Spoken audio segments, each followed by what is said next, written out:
The Valley of Fear. By Sir Arthur Conan Doyle. Illustrations. What's this, Mr. Holmes? Man, it's witchcraft. Where in the name of all that is wonderful did you get those names? For an instant I could have sworn that the faintest shadow of a smile flickered over the woman's lips. Watson, would you be afraid to sleep in the same room with a lunatic? If your heart is as big as your body, and your soul as fine as your face, then I'd ask for nothing better, said McMurdo. It was all he could do to keep himself from screaming out. Oh, Jack, I implore you to give it up. Not a sound for your lives. McMurdo whispered. Part 1. The Tragedy of Birlstone. Chapter 1. The Warning. I am inclined to think, said I. I should do so, Sherlock Holmes remarked impatiently. I believe that I am one of the most long-suffering of mortals, but I'll admit that I was annoyed at the sardonic interruption. Really, Holmes, said I severely, you are a little trying at times. He was too much absorbed with his own thoughts to give any immediate answer to my remonstrance. He leaned upon his hand with his untasted breakfast before him, and he stared at the slip of paper which he had just drawn from its envelope. Then he took the envelope itself, held it up to the light, and very carefully studied both the exterior and the flap. It is Porlock's writing, said he thoughtfully. I can hardly doubt that it is Porlock's writing, though I have seen it only twice before. The Greek E with the peculiar top flourish is distinctive. But if it is Porlock, then it must be something of the very first importance. He was speaking to himself rather than to me, but my vexation disappeared in the interest which the words awakened. Who then is Porlock? I asked. Porlock, Watson, is a nom de plume, a mere identification mark, but behind it lies a shifty and evasive personality. In a former letter he frankly informed me that the name was not his own, and defied me ever to trace him among the teeming millions of this great city. Porlock is important, not for himself but for the great man with whom he is in touch. Picture to yourself the pilot fish with the shark, the jackal with the lion, anything that is insignificant in companionship with what is formidable. Not only formidable, Watson, but sinister, in the highest degree sinister. That is where he comes within my purview. You have heard me speak of Professor Moriarty? The famous scientific criminal, as famous among crooks as... My blushes, Watson. Holmes murmured in a deprecating voice. I was about to say, as he is unknown to the public. A touch. A distinct touch, cried Holmes. You are developing a certain unexpected vein of pawky humor, Watson, against which I must learn to guard myself. But in calling Moriarty a criminal you are uttering libel in the eyes of the law, and there lie the glory and the wonder of it.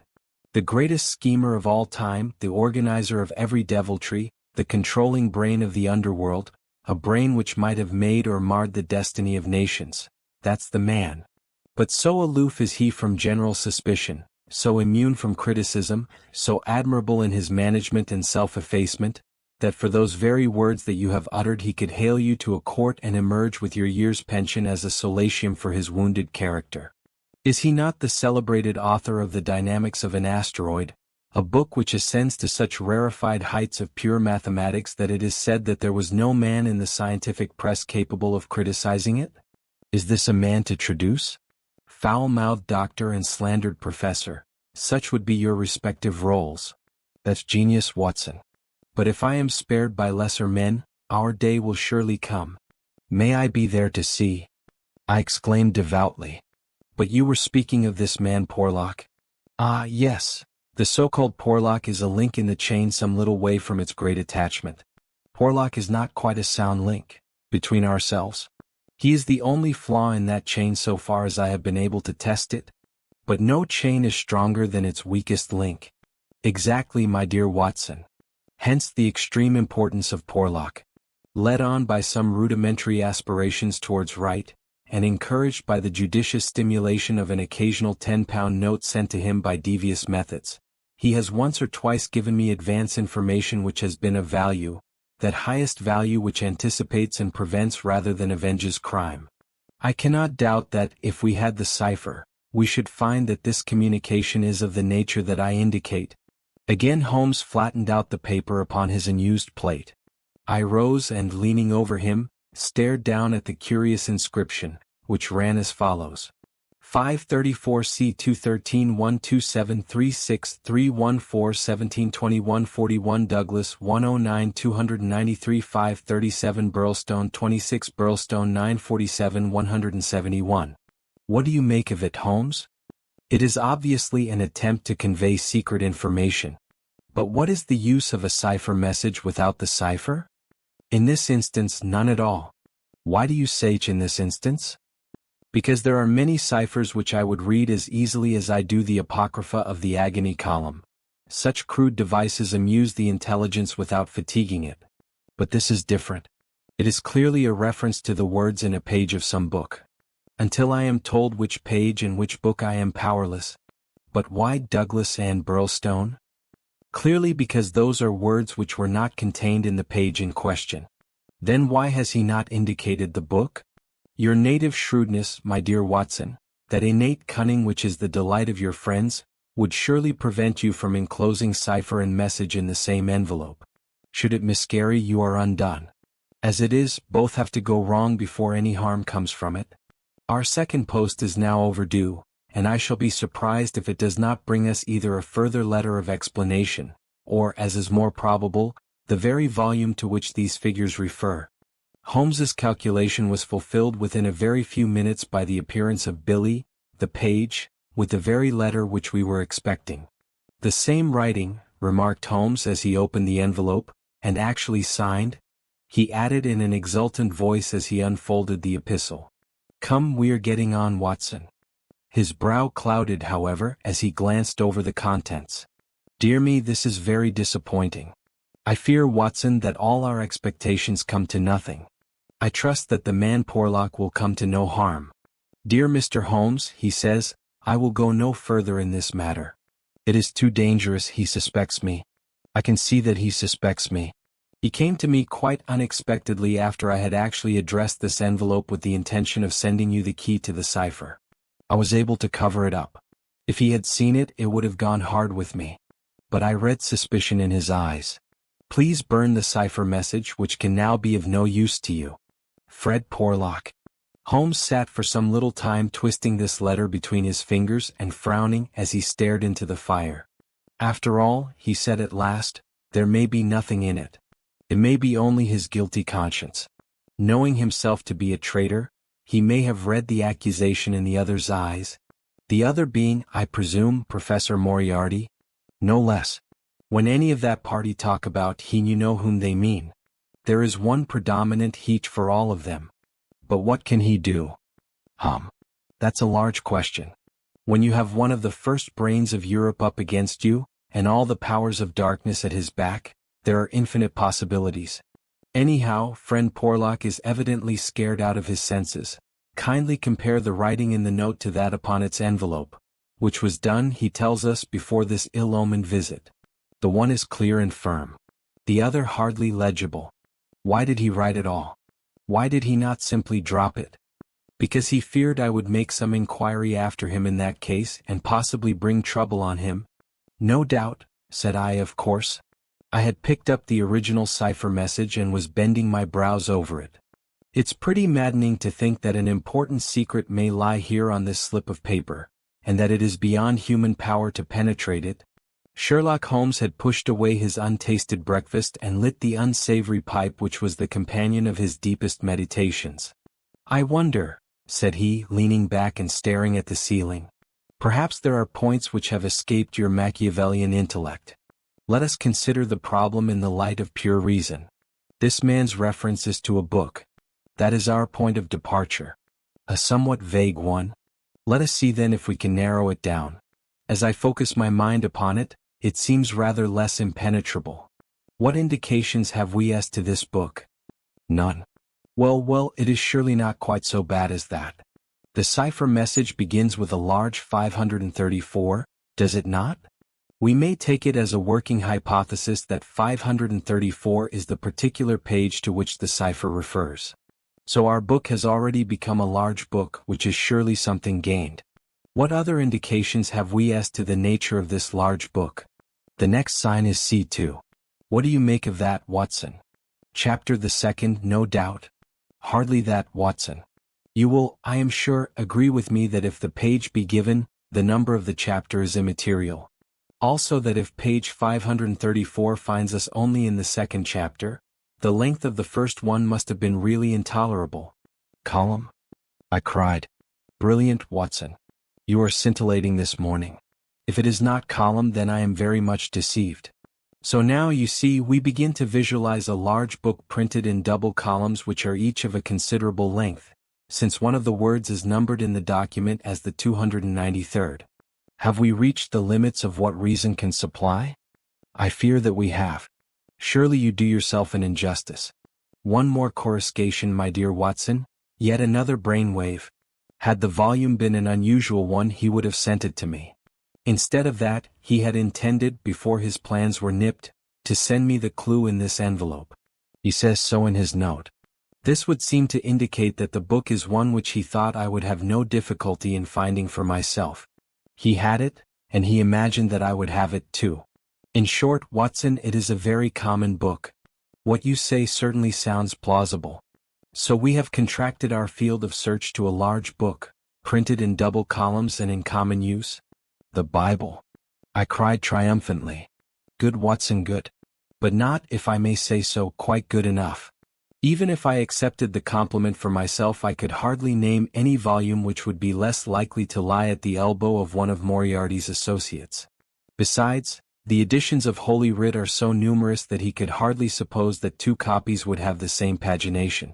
This is clearly a book which is standardized. He knows for certain that his page 534 will exactly agree with my page 534. But very few books would correspond with that. Exactly. Therein lies our salvation. Our search is narrowed down to standardized books which anyone may be supposed to possess. Bradshaw? There are difficulties, Watson. The vocabulary of Bradshaw is nervous and terse but limited.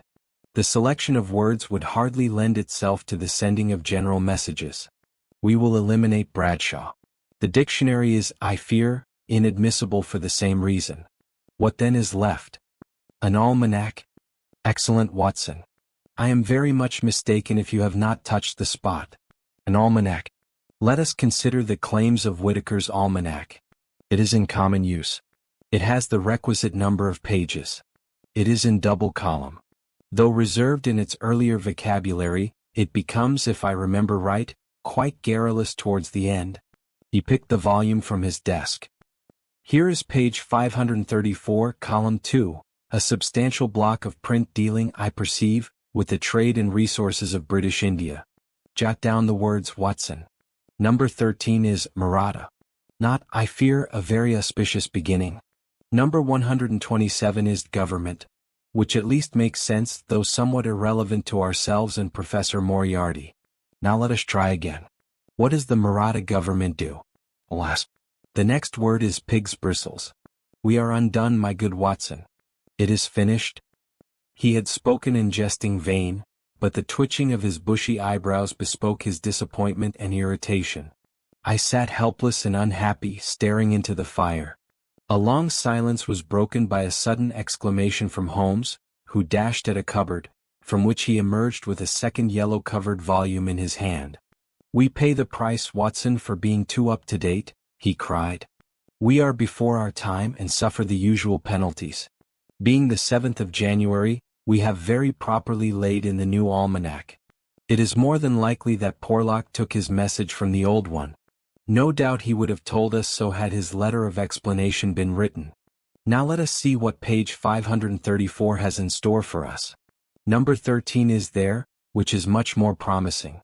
Number 127 there is. Holmes's eyes were gleaming with excitement and his thin, nervous fingers twitched as he counted the words. Danger? Capital.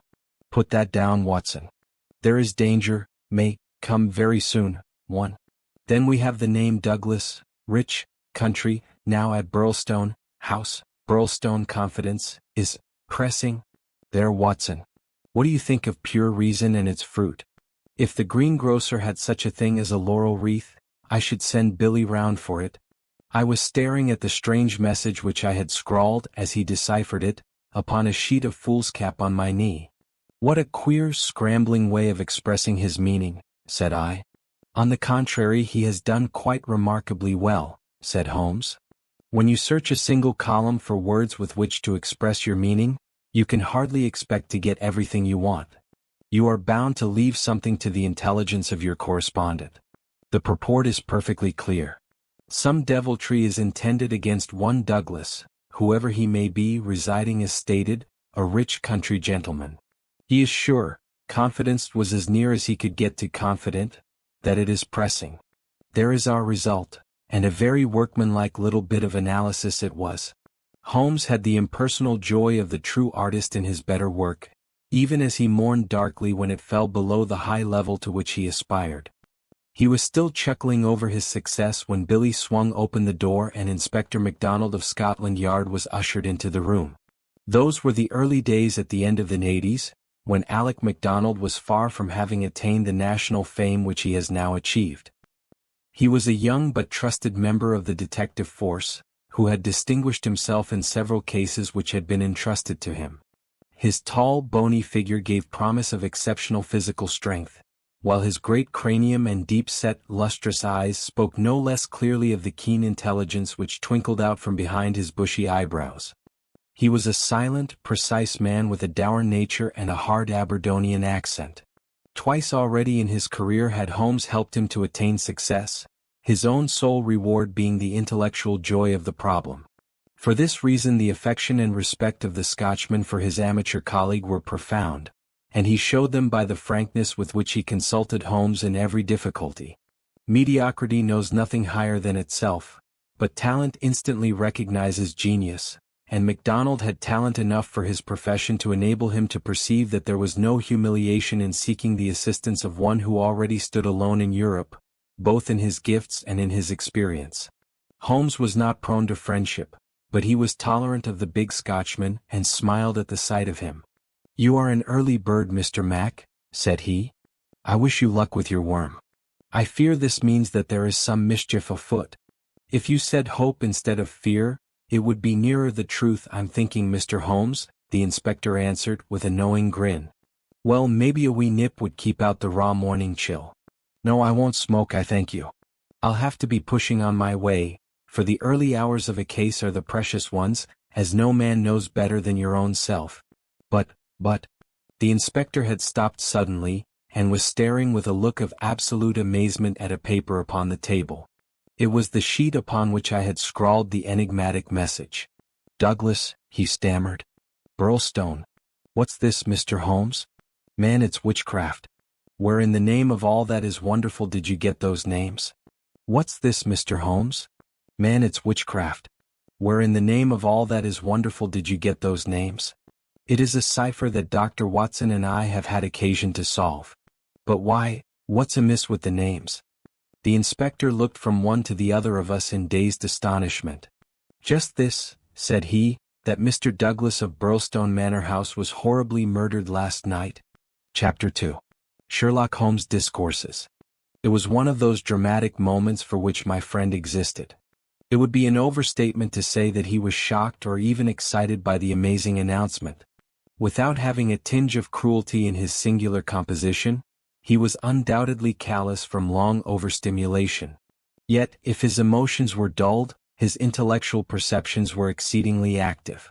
There was no trace then of the horror which I had myself felt at this curt declaration, but his face showed rather the quiet and interested composure of the chemist who sees the crystals falling into position from his oversaturated solution. "Remarkable," said he. "Remarkable. You don't seem surprised." "Interested, Mr. Mac, but hardly surprised." "Why should I be surprised?" "I receive an anonymous communication from a quarter which I know to be important, warning me that danger threatens a certain person. Within an hour I learn that this danger has actually materialized and that the person is dead. I am interested, but as you observe, I am not surprised." In a few short sentences he explained to the inspector the facts about the letter and the cipher. MacDonald sat with his chin on his hands and his great sandy eyebrows bunched into a yellow tangle. "I was going down to Birlstone this morning," said he. "I had come to ask you if you cared to come with me, you and your friend here." But from what you say we might perhaps be doing better work in London. I rather think not, said Holmes. Hang it all, Mr. Holmes, cried the inspector. The papers will be full of the Birlstone mystery in a day or two, but where's the mystery if there is a man in London who prophesied the crime before ever it occurred? We have only to lay our hands on that man, and the rest will follow. No doubt, Mr. Mac. But how do you propose to lay your hands on the so-called Porlock? MacDonald turned over the letter which Holmes had handed him. Posted in Camberwell? That doesn't help us much. Name, you say, is assumed. Not much to go on, certainly. Didn't you say that you have sent him money? Twice. And how? In notes to Camberwell Post Office. Did you ever trouble to see who called for them? No. The inspector looked surprised and a little shocked. Why not? Because I always keep faith. I had promised when he first wrote that I would not try to trace him. You think there is someone behind him? I know there is. This professor that I've heard you mention? Exactly. Inspector MacDonald smiled, and his eyelid quivered as he glanced towards me. I won't conceal from you, Mr. Holmes, that we think in the CID that you have a wee bit of a bee in your bonnet over this professor. I made some inquiries myself about the matter. He seems to be a very respectable, learned, and talented sort of man. I'm glad you've got so far as to recognize the talent. Man, you can't but recognize it. After I heard your view, I made it my business to see him. I had a chat with him on eclipses.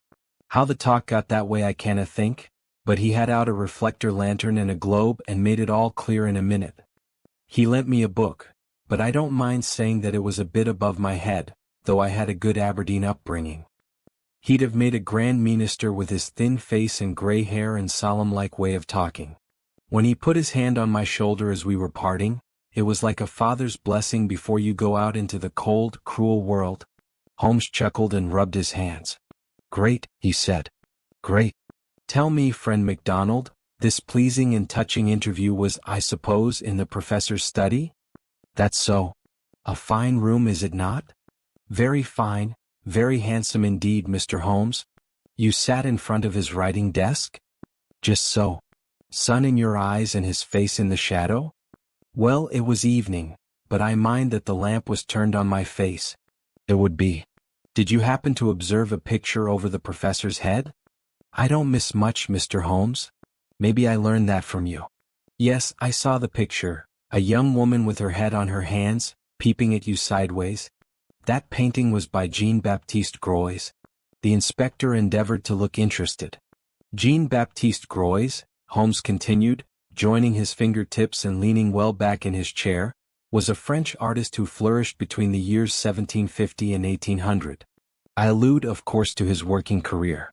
Modern criticism has more than endorsed the high opinion formed of him by his contemporaries. The inspector's eyes grew abstracted. Hadn't we better? He said. We are doing so, Holmes interrupted. All that I am saying has a very direct and vital bearing upon what you have called the Birlstone mystery. In fact, it may in a sense be called the very center of it. MacDonald smiled feebly and looked appealingly to me. Your thoughts move a bit too quick for me, Mr. Holmes. You leave out a link or two and I can't get over the gap. What in the whole wide world can be the connection between this dead painting man and the affair at Birlstone? All knowledge comes useful to the detective, remarked Holmes. Even the trivial fact that in the year 1865 a picture by Gros entitled La Jeune Fille à l'Agneau fetched 1,200,000 francs, more than £40,000, at the Portalis sale may start a train of reflection in your mind. It was clear that it did. The inspector looked honestly interested. I may remind you, Holmes continued, that the professor's salary can be ascertained in several trustworthy books of reference. It is 700 a year. Then how could he buy? Quite so. How could he? Aye, that's remarkable, said the inspector thoughtfully. Talk away, Mr. Holmes. I'm just loving it. It's fine. Holmes smiled. He was always warmed by genuine admiration, the characteristic of the real artist. What about Birlstone? He asked. We've time yet, said the inspector, glancing at his watch. I've a cab at the door and it won't take us 20 minutes to Victoria. But about this picture, I thought you told me once, Mr. Holmes, that you had never met Professor Moriarty. No, I never have. Then how do you know about his rooms? Ah, that's another matter. I have been 3 times in his rooms, twice waiting for him under different pretexts and leaving before he came.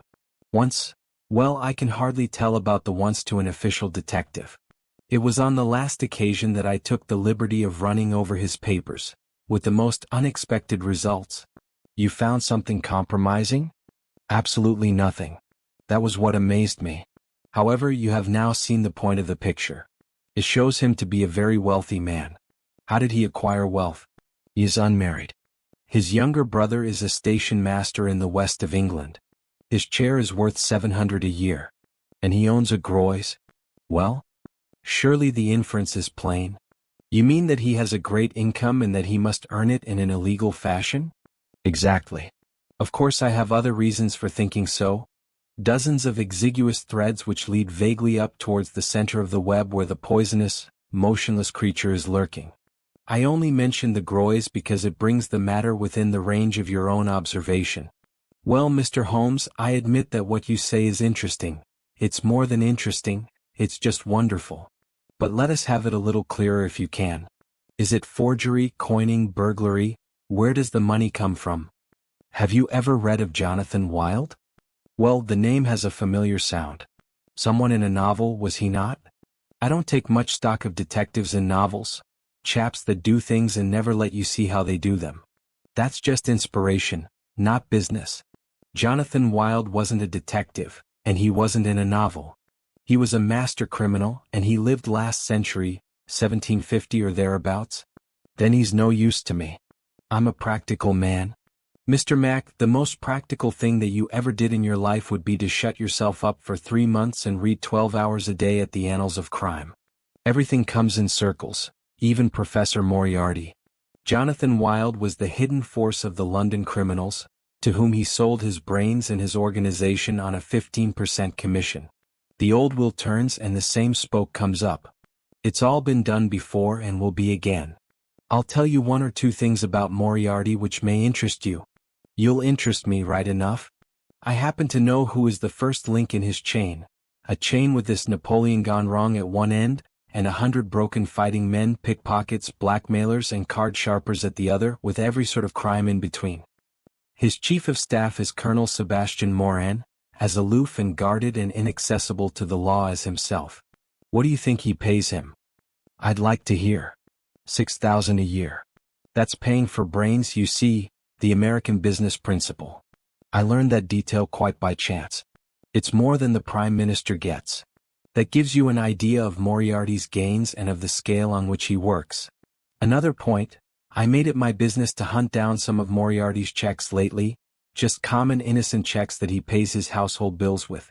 They were drawn on 6 different banks. Does that make any impression on your mind? Queer, certainly. But what do you gather from it? That he wanted no gossip about his wealth. No single man should know what he had. I have no doubt that he has 20 banking accounts, the bulk of his fortune abroad in the Deutsche Bank or the Credit Lyonnais as likely as not. Sometime when you have a year or 2 to spare, I commend to you the study of Professor Moriarty. Inspector MacDonald had grown steadily more impressed as the conversation proceeded. He had lost himself in his interest. Now his practical Scotch intelligence brought him back with a snap to the matter in hand. He can keep anyhow, said he. You've got us sidetracked with your interesting anecdotes, Mr. Holmes. What really counts is your remark that there is some connection between the professor and the crime, that you get from the warning received through the man Porlock. Can we for our present practical needs get any further than that? We may form some conception as to the motives of the crime. It is, as I gather from your original remarks, an inexplicable, or at least an unexplained, murder. Now, presuming that the source of the crime is as we suspect it to be, there might be 2 different motives. In the first place, I may tell you that Moriarty rules with a rod of iron over his people. His discipline is tremendous. There is only one punishment in his code. It is death. Now we might suppose that this murdered man, this Douglas whose approaching fate was known by one of the arch-criminal's subordinates, had in some way betrayed the chief. His punishment followed and would be known to all, if only to put the fear of death into them. Well, that is one suggestion, Mr. Holmes. The other is that it has been engineered by Moriarty in the ordinary course of business. Was there any robbery? I have not heard. If so, it would, of course, be against the first hypothesis and in favor of the second. Moriarty may have been engaged to engineer it on a promise of part spoils, or he may have been paid so much down to manage it. Either is possible. But whichever it may be, or if it is some third combination, it is down at Birlstone that we must seek the solution. I know our man too well to suppose that he has left anything up here which may lead us to him. Then to Birlstone we must go, cried MacDonald, jumping from his chair. My word! It's later than I thought. I can give you, gentlemen, 5 minutes for preparation, and that is all. And ample for us both, said Holmes, as he sprang up and hastened to change from his dressing gown to his coat. While we are on our way, Mr. Mac, I will ask you to be good enough to tell me all about it. All about it proved to be disappointingly little, and yet there was enough to assure us that the case before us might well be worthy of the expert's closest attention. He brightened and rubbed his thin hands together as he listened to the meager but remarkable details. A long series of sterile weeks lay behind us, and here at last there was a fitting object for those remarkable powers which, like all special gifts, become irksome to their owner when they are not in use. That razor brain blunted and rusted with inaction. Sherlock Holmes's eyes glistened, his pale cheeks took a warmer hue, and his whole eager face shone with an inward light when the call for work reached him. Leaning forward in the cab, he listened intently to MacDonald's short sketch of the problem which awaited us in Sussex.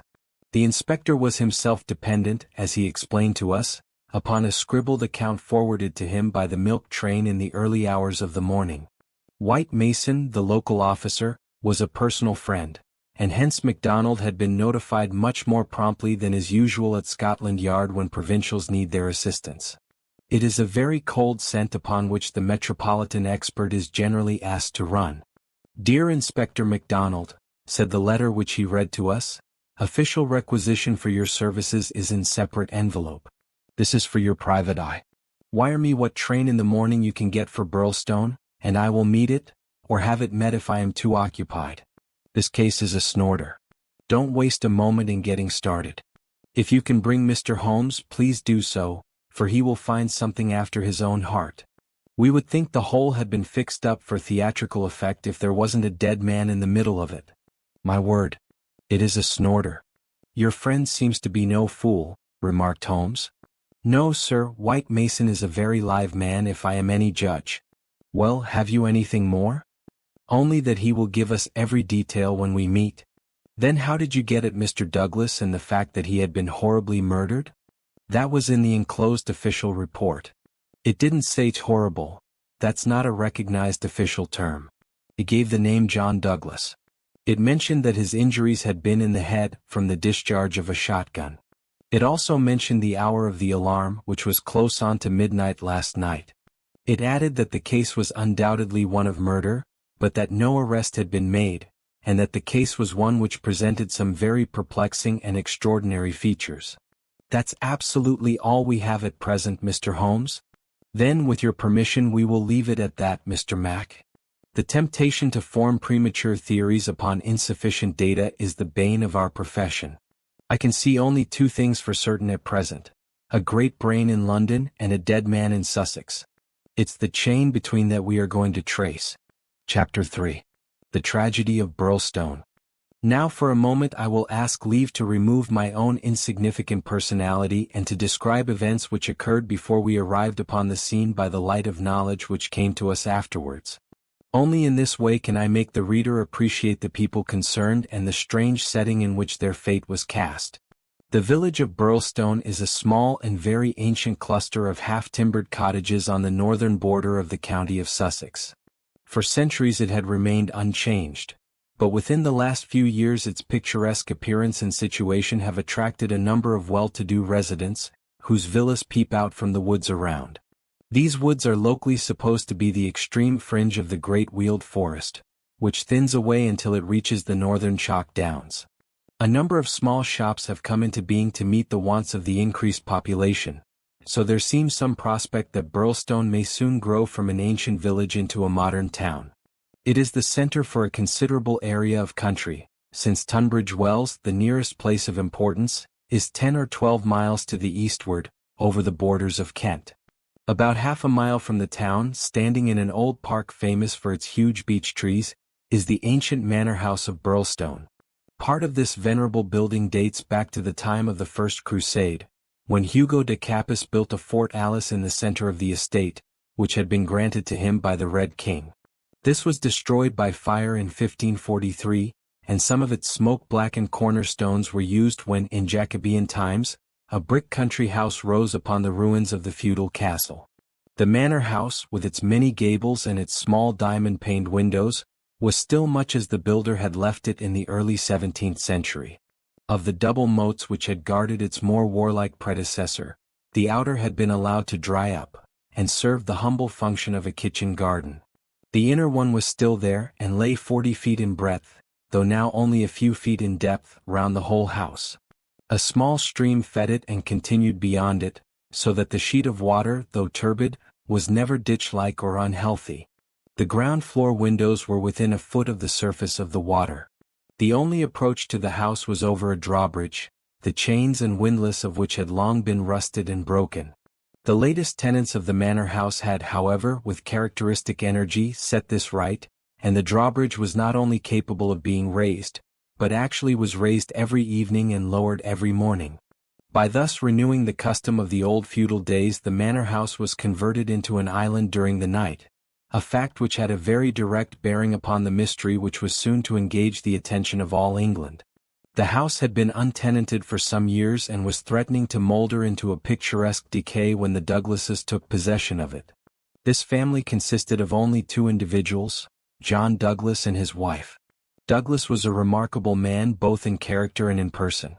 In age he may have been about 50, with a strong-jawed, rugged face, a grizzling mustache, peculiarly keen gray eyes, and a wiry, vigorous figure which had lost nothing of the strength and activity of youth. He was cheery and genial to all, but somewhat offhand in his manners, giving the impression that he had seen life in social strata on some far lower horizon than the county society of Sussex. Yet, though looked at with some curiosity and reserve by his more cultivated neighbors, he soon acquired a great popularity among the villagers, subscribing handsomely to all local objects, and attending their smoking concerts and other functions, where, having a remarkably rich tenor voice, he was always ready to oblige with an excellent song. He appeared to have plenty of money, which was said to have been gained in the California gold fields, and it was clear from his own talk and that of his wife that he had spent a part of his life in America. The good impression which had been produced by his generosity and by his democratic manners was increased by a reputation gained for utter indifference to danger. Though a wretched rider, he turned out at every meet, and took the most amazing falls in his determination to hold his own with the best. When the vicarage caught fire, he distinguished himself also by the fearlessness with which he re-entered the building to save property, after the local fire brigade had given it up as impossible.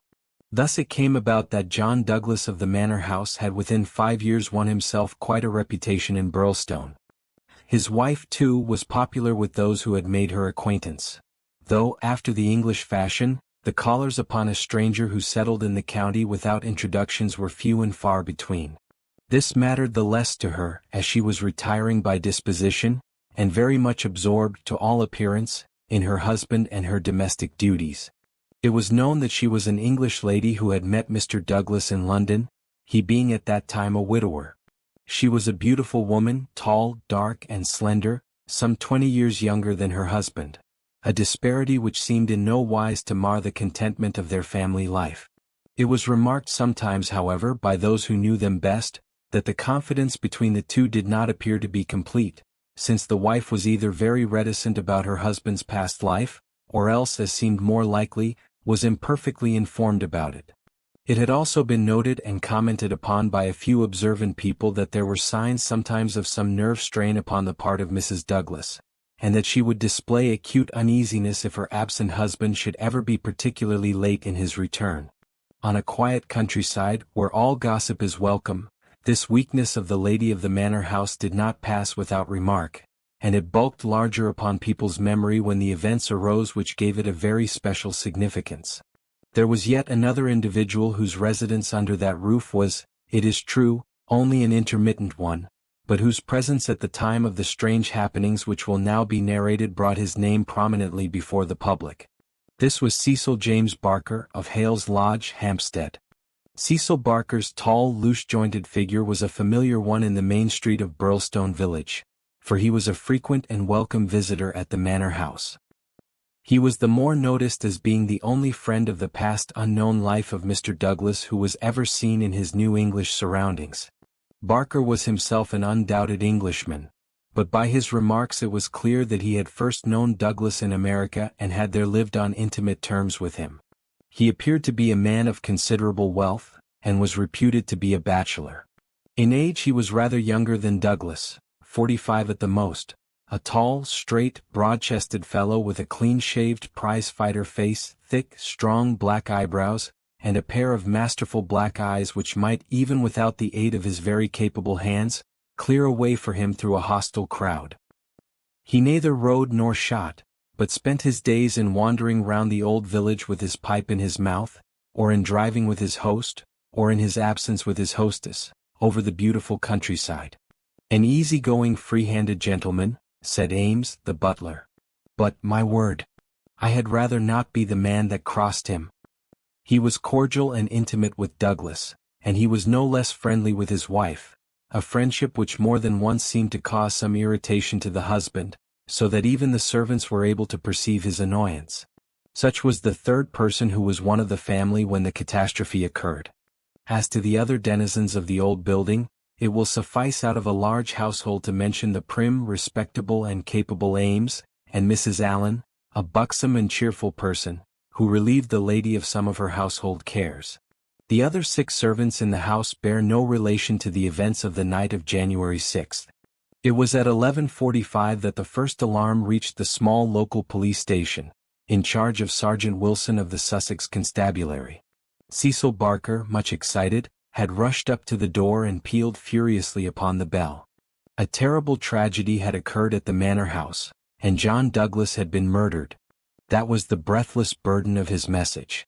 He had hurried back to the house, followed within a few minutes by the police sergeant, who arrived at the scene of the crime a little after 12 o'clock, after taking prompt steps to warn the county authorities that something serious was afoot. On reaching the manor house, the sergeant had found the drawbridge down, the windows lighted up, and the whole household in a state of wild confusion and alarm. The white-faced servants were huddling together in the hall, with the frightened butler wringing his hands in the doorway. Only Cecil Barker seemed to be master of himself and his emotions. He had opened the door which was nearest to the entrance and he had beckoned to the sergeant to follow him. At that moment there arrived Dr. Wood, a brisk and capable general practitioner from the village. The 3 men entered the fatal room together, while the horror-stricken butler followed at their heels, closing the door behind him to shut out the terrible scene from the maid-servants. The dead man lay on his back, sprawling with outstretched limbs in the center of the room. He was clad only in a pink dressing gown which covered his night clothes. There were carpet slippers on his bare feet. The doctor knelt beside him and held down the hand lamp which had stood on the table. One glance at the victim was enough to show the healer that his presence could be dispensed with. The man had been horribly injured. Lying across his chest was a curious weapon, a shotgun with the barrel sawed off a foot in front of the triggers. It was clear that this had been fired at close range and that he had received the whole charge in the face, blowing his head almost to pieces. The triggers had been wired together so as to make the simultaneous discharge more destructive. The country policeman was unnerved and troubled by the tremendous responsibility which had come so suddenly upon him. "We will touch nothing until my superiors arrive," he said in a hushed voice, staring in horror at the dreadful head. "Nothing has been touched up to now," said Cecil Barker. "I'll answer for that. You see it all exactly as I found it?" "When was that?" The sergeant had drawn out his notebook. "It was just 11:30. I had not begun to undress, and I was sitting by the fire in my bedroom when I heard the report. It was not very loud, it seemed to be muffled. I rushed down. I don't suppose it was 30 seconds before I was in the room." "Was the door open?" "Yes, it was open. Poor Douglas was lying as you see him. His bedroom candle was burning on the table. It was I who lit the lamp some minutes afterward. Did you see no one? No. I heard Mrs. Douglas coming down the stair behind me, and I rushed out to prevent her from seeing this dreadful sight. Mrs. Allen, the housekeeper, came and took her away. Ames had arrived, and we ran back into the room once more. But surely I have heard that the drawbridge is kept up all night? Yes, it was up until I lowered it. Then how could any murderer have got away? It is out of the question. Mr. Douglas must have shot himself. That was our first idea. But see. Barker drew aside the curtain, and showed that the long diamond-paned window was open to its full extent. And look at this. He held the lamp down and illuminated a smudge of blood like the mark of a boot sole upon the wooden sill. Someone has stood there in getting out. You mean that someone waded across the moat? Exactly. Then if you were in the room within half a minute of the crime, he must have been in the water at that very moment. I have not a doubt of it. I wish to heaven that I had rushed to the window. But the curtain screened it, as you can see, and so it never occurred to me. Then I heard the step of Mrs. Douglas, and I could not let her enter the room. It would have been too horrible. Horrible enough, said the doctor, looking at the shattered head and the terrible marks which surrounded it. I've never seen such injuries since the Birlstone railway smash. But I say, remarked the police sergeant, whose slow, bucolic common sense was still pondering the open window. It's all very well your saying that a man escaped by wading this moat, but what I ask you is, how did he ever get into the house at all if the bridge was up? Ah, that's the question, said Barker. At what o'clock was it raised? It was nearly 6 o'clock, said Ames, the butler. I've heard, said the sergeant, that it was usually raised at sunset. That would be nearer 4:30 than 6 at this time of year. Mrs. Douglas had visitors to tea, said Ames. I couldn't raise it until they went. Then I wound it up myself. Then it comes to this, said the sergeant. If anyone came from outside, if they did, they must have got in across the bridge before 6 and been in hiding ever since, until Mr. Douglas came into the room after 11. That is so. Mr. Douglas went round the house every night the last thing before he turned in to see that the lights were right. That brought him in here. The man was waiting and shot him. Then he got away through the window and left his gun behind him. That's how I read it, for nothing else will fit the facts. The sergeant picked up a card which lay beside the dead man on the floor. The initials VV and under them the number 341 were rudely scrawled in ink upon it. What's this? He asked, holding it up. Barker looked at it with curiosity. I never noticed it before, he said. The murderer must have left it behind him. VV, 341. I can make no sense of that. The sergeant kept turning it over in his big fingers. What's VV? Somebody's initials, maybe. What have you got there, Dr. Wood? It was a good-sized hammer which had been lying on the rug in front of the fireplace. A substantial, workmanlike hammer. Cecil Barker pointed to a box of brass-headed nails upon the mantelpiece. Mr. Douglas was altering the pictures yesterday, he said. I saw him myself, standing upon that chair and fixing the big picture above it. That accounts for the hammer. We'd best put it back on the rug where we found it, said the sergeant, scratching his puzzled head in his perplexity. It will want the best brains in the force to get to the bottom of this thing. It will be a London job before it is finished. He raised the hand lamp and walked slowly round the room. Hello, he cried excitedly, drawing the window curtain to one side. What o'clock were those curtains drawn? When the lamps were lit, said the butler. It would be shortly after 4. Someone had been hiding here, sure enough. He held down the light, and the marks of muddy boots were very visible in the corner. I'm bound to say this bears out your theory, Mr. Barker.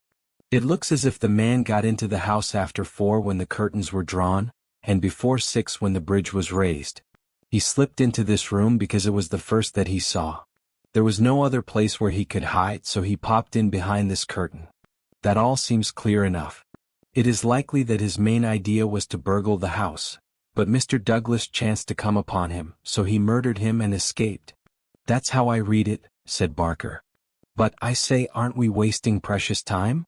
Couldn't we start out and scout the country before the fellow gets away? The sergeant considered for a moment.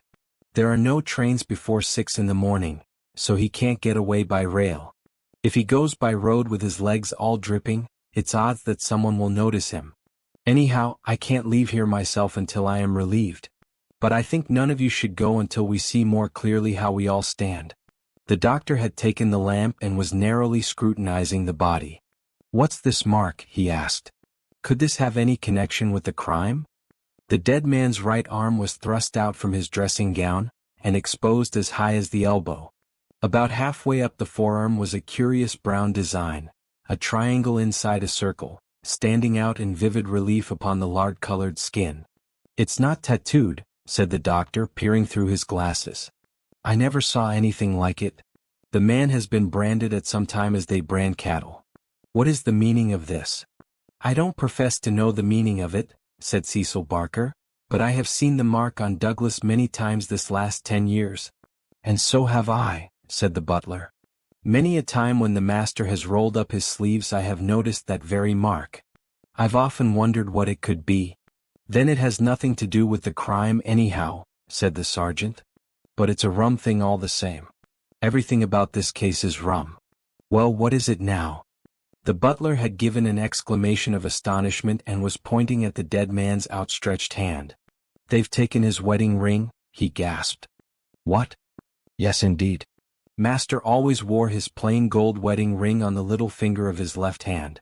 That ring with the rough nugget on it was above it, and the twisted snake ring on the third finger. There's the nugget and there's the snake, but the wedding ring is gone." "He's right," said Barker.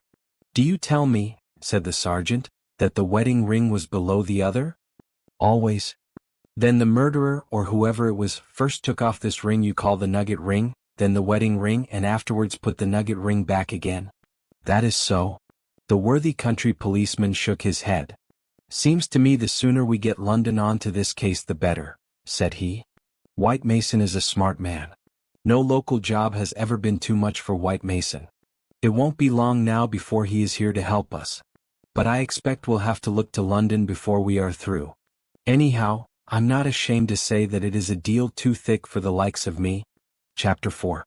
Darkness. At 3 in the morning the chief Sussex detective, obeying the urgent call from Sergeant Wilson of Birlstone, arrived from headquarters in a light dog-cart behind a breathless trotter. By the 5:40 train in the morning he had sent his message to Scotland Yard, and he was at the Birlstone station at 12 o'clock to welcome us. White Mason was a quiet, comfortable-looking person in a loose tweed suit, with a clean-shaved, ruddy face, a stoutish body and powerful bandy legs adorned with gaiters, looking like a small farmer, a retired gamekeeper, or anything upon earth except a very favorable specimen of the provincial criminal officer. "A real downright snorter, Mr. MacDonald," he kept repeating. "We'll have the pressmen down like flies when they understand it. I'm hoping we will get our work done before they get poking their noses into it and messing up all the trails. There has been nothing like this that I can remember. There are some bits that will come home to you, Mr. Holmes, or I am mistaken. And you also, Dr. Watson, for the medicos will have a word to say before we finish. Your room is at the Westville Arms. There's no other place, but I hear that it is clean and good. The man will carry your bags. This way, gentlemen, if you please." He was a very bustling and genial person, this Sussex detective. In 10 minutes we had all found our quarters. In 10 more we were seated in the parlor of the inn and being treated to a rapid sketch of those events which have been outlined in the previous chapter. MacDonald made an occasional note, while Holmes sat absorbed, with the expression of surprised and reverent admiration with which the botanist surveys the rare and precious bloom. "Remarkable," he said when the story was unfolded, "most remarkable. I can hardly recall any case where the features have been more peculiar." "I thought you would say so, Mr. Holmes," said White Mason in great delight. "We're well up with the times in Sussex. I've told you now how matters were, up to the time when I took over from Sergeant Wilson between 3 and 4 this morning. My word, I made the old mare go.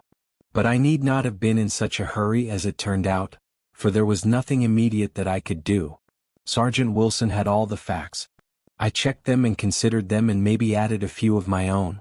"What were they?" asked Holmes eagerly. "Well, I first had the hammer examined. There was Dr. Wood there to help me. We found no signs of violence upon it. I was hoping that if Mr. Douglas defended himself with the hammer, He might have left his mark upon the murderer before he dropped it on the mat. But there was no stain. That, of course, proves nothing at all, remarked Inspector MacDonald. There has been many a hammer murder and no trace on the hammer. Quite so. It doesn't prove it wasn't used. But there might have been stains and that would have helped us. As a matter of fact, there were none. Then I examined the gun. They were buckshot cartridges, and as Sergeant Wilson pointed out, the triggers were wired together so that, if you pulled on the hinder one, both barrels were discharged. Whoever fixed that up had made up his mind that he was going to take no chances of missing his man. The sawed gun was not more than 2 foot long. One could carry it easily under one's coat. There was no complete maker's name, but the printed letters PN were on the fluting between the barrels, and the rest of the name had been cut off by the saw. A big P with a flourish above it, E and N smaller? Asked Holmes. Exactly. Pennsylvania Small Arms Company, well-known American firm, said Holmes. White Mason gazed at my friend as the little village practitioner looks at the Harley Street specialist who by a word can solve the difficulties that perplex him. That is very helpful, Mr. Holmes. No doubt you are right. Wonderful. Wonderful. Do you carry the names of all the gun makers in the world in your memory? Holmes dismissed the subject with a wave. No doubt it is an American shotgun, White Mason continued. I seem to have read that a sawed-off shotgun is a weapon used in some parts of America. Apart from the name upon the barrel, the idea had occurred to me. There is some evidence then that this man who entered the house and killed its master was an American. MacDonald shook his head. Man, you are surely traveling over fast, said he. I have heard no evidence yet that any stranger was ever in the house at all. The open window, the blood on the sill, the queer card, the marks of boots in the corner, the gun. Nothing there that could not have been arranged. Mr. Douglas was an American or had lived long in America. So had Mr. Barker. You don't need to import an American from outside in order to account for American doings. Ames, the butler. What about him? Is he reliable? 10 years with Sir Charles Chandos, as solid as a rock. He has been with Douglas ever since he took the manor house 5 years ago. He has never seen a gun of this sort in the house. The gun was made to conceal. That's why the barrels were sawed. It would fit into any box. How could he swear there was no such gun in the house? Well, anyhow, he had never seen one. MacDonald shook his obstinate Scotch head. I'm not convinced yet that there was ever anyone in the house, said he. I'm asking you to consider. His accent became more Aberdonian as he lost himself in his argument. I'm asking you to consider what it involves if you suppose that this gun was ever brought into the house, and that all these strange things were done by a person from outside. Oh man, it's just inconceivable. It's clean against common sense. I put it to you, Mr. Holmes, judging it by what we have heard. Well, state your case, Mr. Mac, said Holmes in his most judicial style. The man is not a burglar, supposing that he ever existed. The ring business and the card point to premeditated murder for some private reason. Very good. Here is a man who slips into a house with the deliberate intention of committing murder. He knows, if he knows anything, that he will have a difficulty in making his escape, as the house is surrounded with water. What weapon would he choose? You would say the most silent in the world. Then he could hope when the deed was done to slip quickly from the window, to wade the moat, and to get away at his leisure. That's understandable. But is it understandable that he should go out of his way to bring with him the most noisy weapon he could select, knowing well that it will fetch every human being in the house to the spot as quick as they can run, and that it is all odds that he will be seen before he can get across the moat? Is that credible, Mr. Holmes? Well, you put the case strongly, my friend replied thoughtfully. It certainly needs a good deal of justification. May I ask, Mr. White Mason, whether you examined the farther side of the moat at once to see if there were any signs of the man having climbed out from the water? There were no signs, Mr. Holmes. But it is a stone ledge and one could hardly expect them. No tracks or marks? None. Ah. Would there be any objection, Mr. White Mason, to our going down to the house at once? There may possibly be some small point which might be suggestive. I was going to propose it, Mr. Holmes, but I thought it well to put you in touch with all the facts before we go. I suppose if anything should strike you. White Mason looked doubtfully at the amateur. I have worked with Mr. Holmes before, said Inspector MacDonald. He plays the game. My own idea of the game at any rate, said Holmes with a smile. I go into a case to help the ends of justice and the work of the police. If I have ever separated myself from the official force, it is because they have first separated themselves from me. I have no wish ever to score at their expense. At the same time, Mr. White Mason, I claim the right to work in my own way and give my results at my own time, complete rather than in stages. I am sure we are honored by your presence and to show you all we know, said White Mason cordially. Come along, Dr. Watson, and when the time comes we'll all hope for a place in your book. We walked down the quaint village street with a row of pollard elms on each side of it. Just beyond were two ancient stone pillars, weather-stained and lichen-blotched, bearing upon their summits a shapeless something which had once been the rampant lion of Capus of Birlstone. A short walk along the winding drive with such sward and oaks around it as one only sees in rural England, then a sudden turn, and the long, low Jacobean house of dingy liver-colored brick lay before us, with an old-fashioned garden of cut yews on each side of it. As we approached it, there was the wooden drawbridge and the beautiful broad moat as still and luminous as quicksilver in the cold, winter sunshine. 3 centuries had flowed past the old manor house, centuries of births and of homecomings, of country dances and of the meetings of fox hunters. Strange that now in its old age this dark business should have cast its shadow upon the venerable walls. And yet those strange, peaked roofs and quaint, overhung gables were a fitting covering to grim and terrible intrigue. As I looked at the deep-set windows and the long sweep of the dull-colored, water-lapped front, I felt that no more fitting scene could be set for such a tragedy. That's the window, said White Mason, that one on the immediate right of the drawbridge. It's open just as it was found last night. It looks rather narrow for a man to pass. Well, it wasn't a fat man anyhow. We don't need your deductions, Mr. Holmes, to tell us that. But you or I could squeeze through all right. Holmes walked to the edge of the moat and looked across. Then he examined the stone ledge and the grass border beyond it. I've had a good look, Mr. Holmes, said White Mason. There is nothing there, no sign that anyone has landed, but why should he leave any sign? Exactly. Why should he? Is the water always turbid? Generally about this color. The stream brings down the clay. How deep is it? About 2 feet at each side and 3 in the middle. So we can put aside all idea of the man having been drowned in crossing. No, a child could not be drowned in it. We walked across the drawbridge and were admitted by a quaint, gnarled, dried-up person who was the butler Ames. The poor old fellow was white and quivering from the shock. The village sergeant, a tall, formal, melancholy man, still held his vigil in the room of fate. The doctor had departed. Anything fresh, Sergeant Wilson? Asked White Mason. No, sir. Then you can go home. You've had enough. We can send for you if we want you. The butler had better wait outside. Tell him to warn Mr. Cecil Barker, Mrs. Douglas, and the housekeeper that we may want a word with them presently.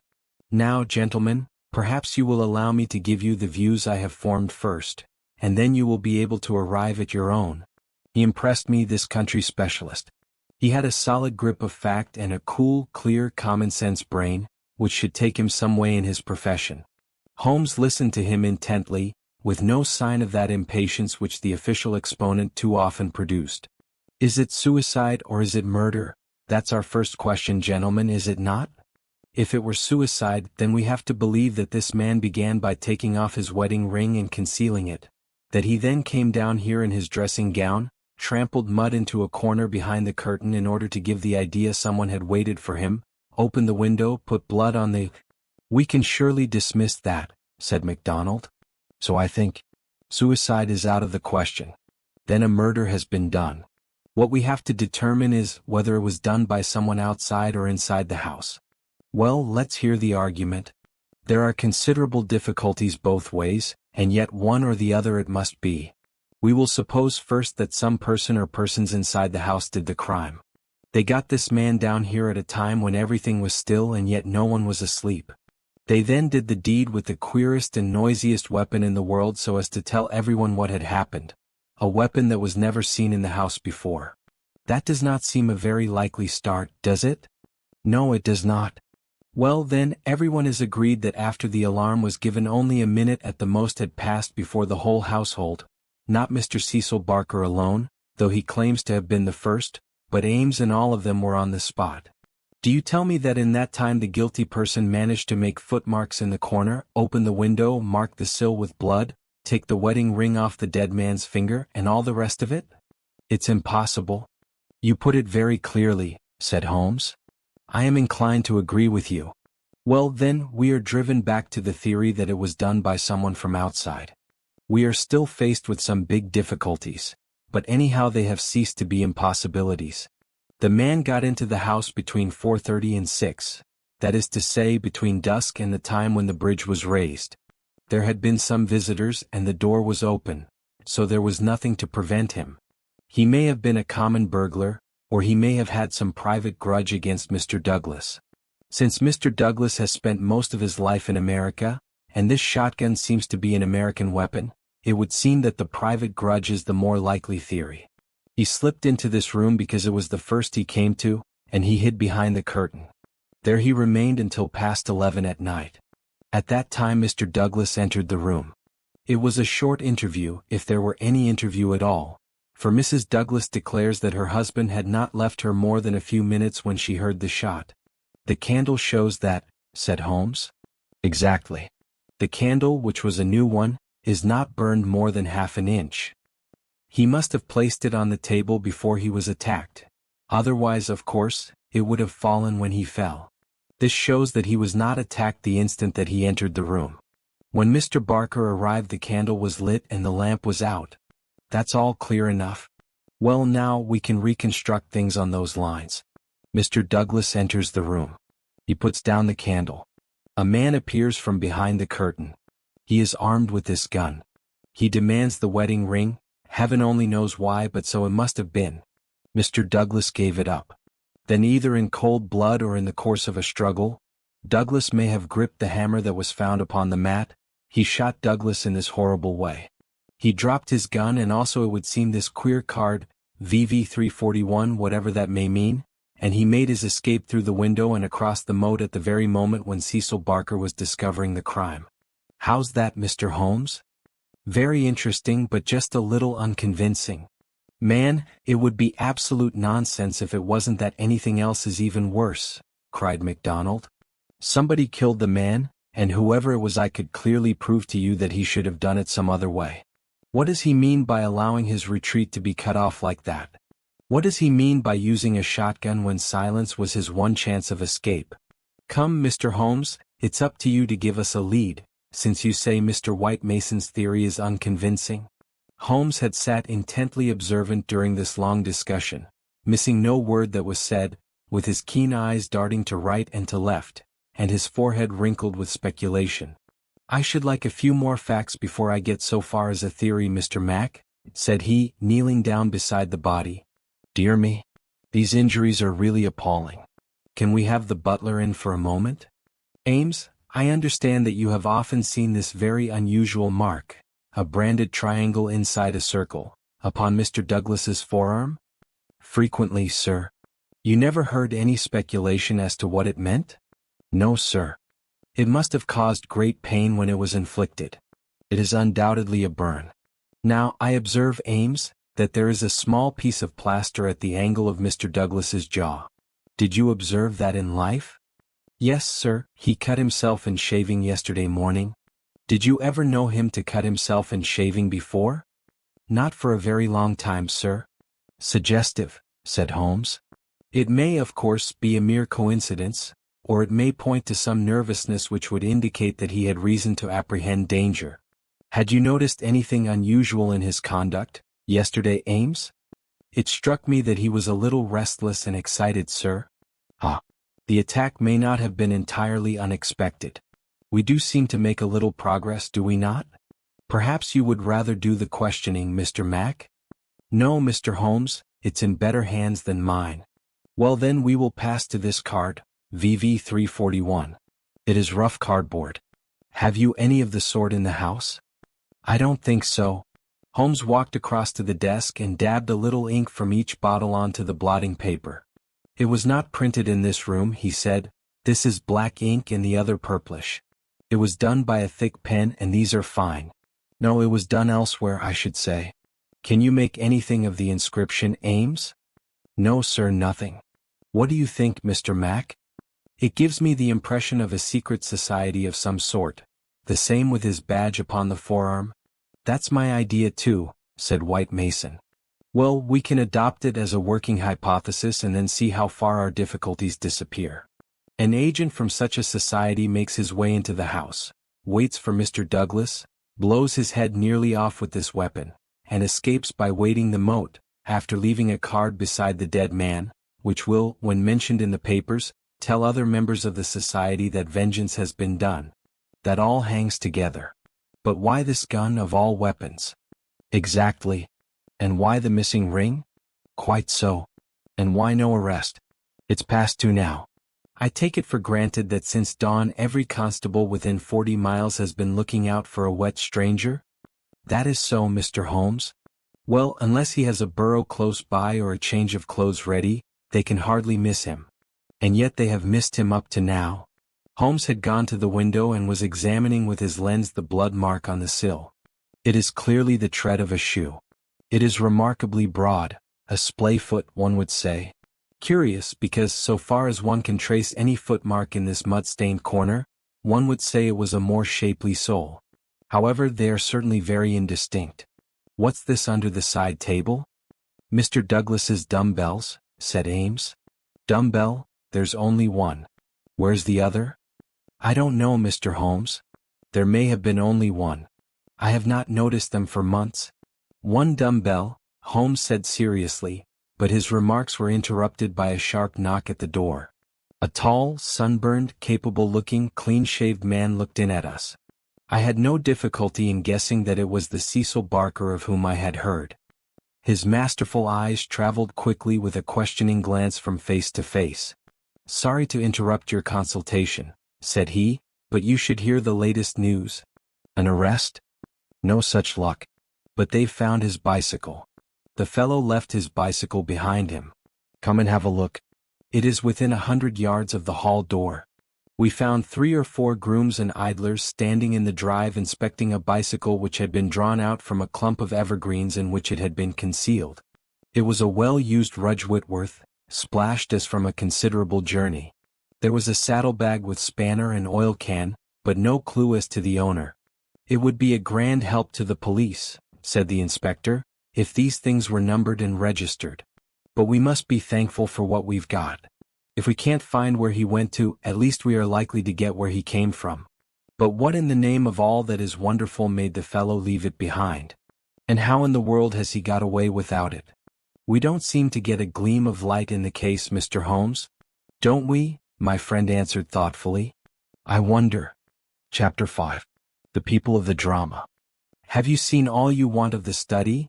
Asked White Mason as we re-entered the house. For the time, said the inspector, and Holmes nodded. Then perhaps you would now like to hear the evidence of some of the people in the house. We could use the dining room, Ames. Please come yourself first and tell us what you know. The butler's account was a simple and a clear one, and he gave a convincing impression of sincerity. He had been engaged 5 years before when Douglas first came to Birlstone. He understood that Mr. Douglas was a rich gentleman who had made his money in America.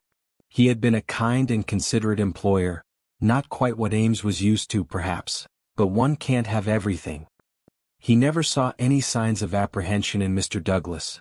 On the contrary, he was the most fearless man he had ever known. He ordered the drawbridge to be pulled up every night because it was the ancient custom of the old house, and he liked to keep the old ways up. Mr. Douglas seldom went to London or left the village, but on the day before the crime he had been shopping at Tunbridge Wells.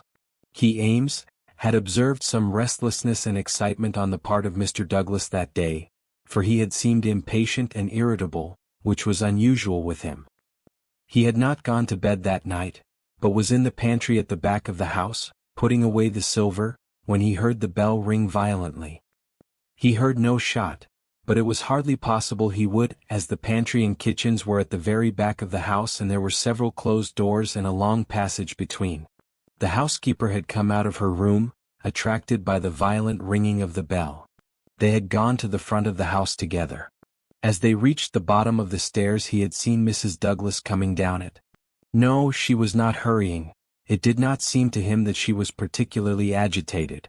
Just as she reached the bottom of the stair, Mr. Barker had rushed out of the study.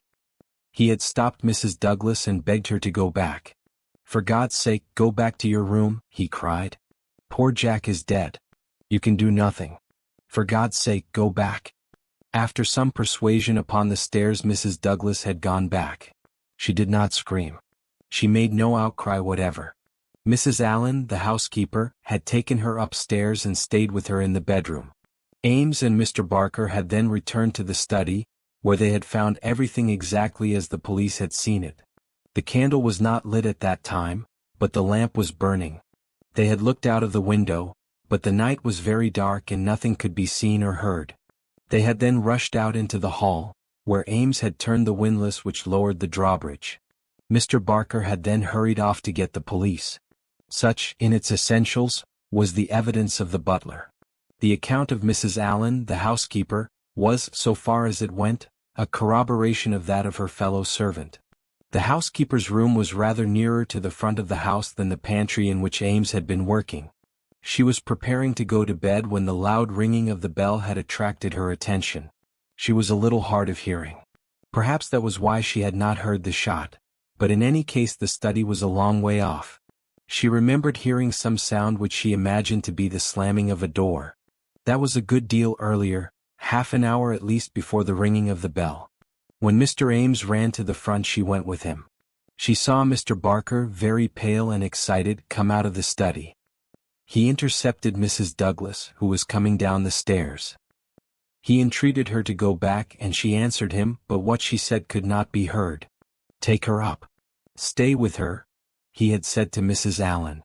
She had therefore taken her to the bedroom and endeavored to soothe her. She was greatly excited, trembling all over, but made no other attempt to go downstairs. She just sat in her dressing gown by her bedroom fire, with her head sunk in her hands. Mrs. Allen stayed with her most of the night. As to the other servants, they had all gone to bed, and the alarm did not reach them until just before the police arrived. They slept at the extreme back of the house, and could not possibly have heard anything. So far the housekeeper could add nothing on cross-examination save lamentations and expressions of amazement. Cecil Barker succeeded Mrs. Allen as a witness. As to the occurrences of the night before, he had very little to add to what he had already told the police. Personally, he was convinced that the murderer had escaped by the window. The bloodstain was conclusive in his opinion on that point. Besides, as the bridge was up, there was no other possible way of escaping. He could not explain what had become of the assassin or why he had not taken his bicycle, if it were indeed his. He could not possibly have been drowned in the moat, which was at no place more than 3 feet deep. In his own mind he had a very definite theory about the murder. Douglas was a reticent man, and there were some chapters in his life of which he never spoke. He had emigrated to America when he was a very young man. He had prospered well, and Barker had first met him in California, where they had become partners in a successful mining claim at a place called Benito Canyon. They had done very well, but Douglas had suddenly sold out and started for England. He was a widower at that time. Barker had afterwards realized his money and come to live in London. Thus they had renewed their friendship. Douglas had given him the impression that some danger was hanging over his head, and he had always looked upon his sudden departure from California, and also his renting a house in so quiet a place in England, as being connected with this peril. He imagined that some secret society, some implacable organization, was on Douglas's track, which would never rest until it killed him. Some remarks of his had given him this idea, though he had never told him what the society was, nor how he had come to offend it. He could only suppose that the legend upon the placard had some reference to this secret society. "How long were you with Douglas in California?" asked Inspector MacDonald. 5 years altogether." "He was a bachelor, you say?" "A widower." "Have you ever heard where his first wife came from?" "No, I remember his saying that she was of German extraction, and I have seen her portrait. She was a very beautiful woman. She died of typhoid the year before I met him." "You don't associate his past with any particular part of America?" I have heard him talk of Chicago. He knew that city well and had worked there. I have heard him talk of the coal and iron districts.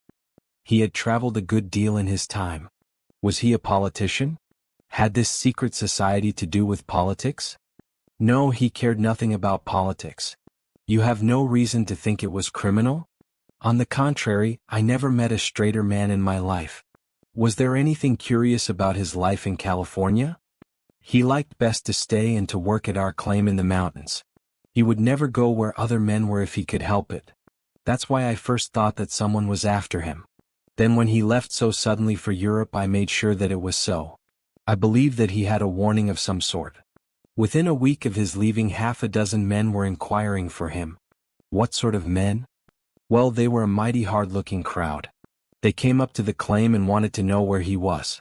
I told them that he was gone to Europe and that I did not know where to find him.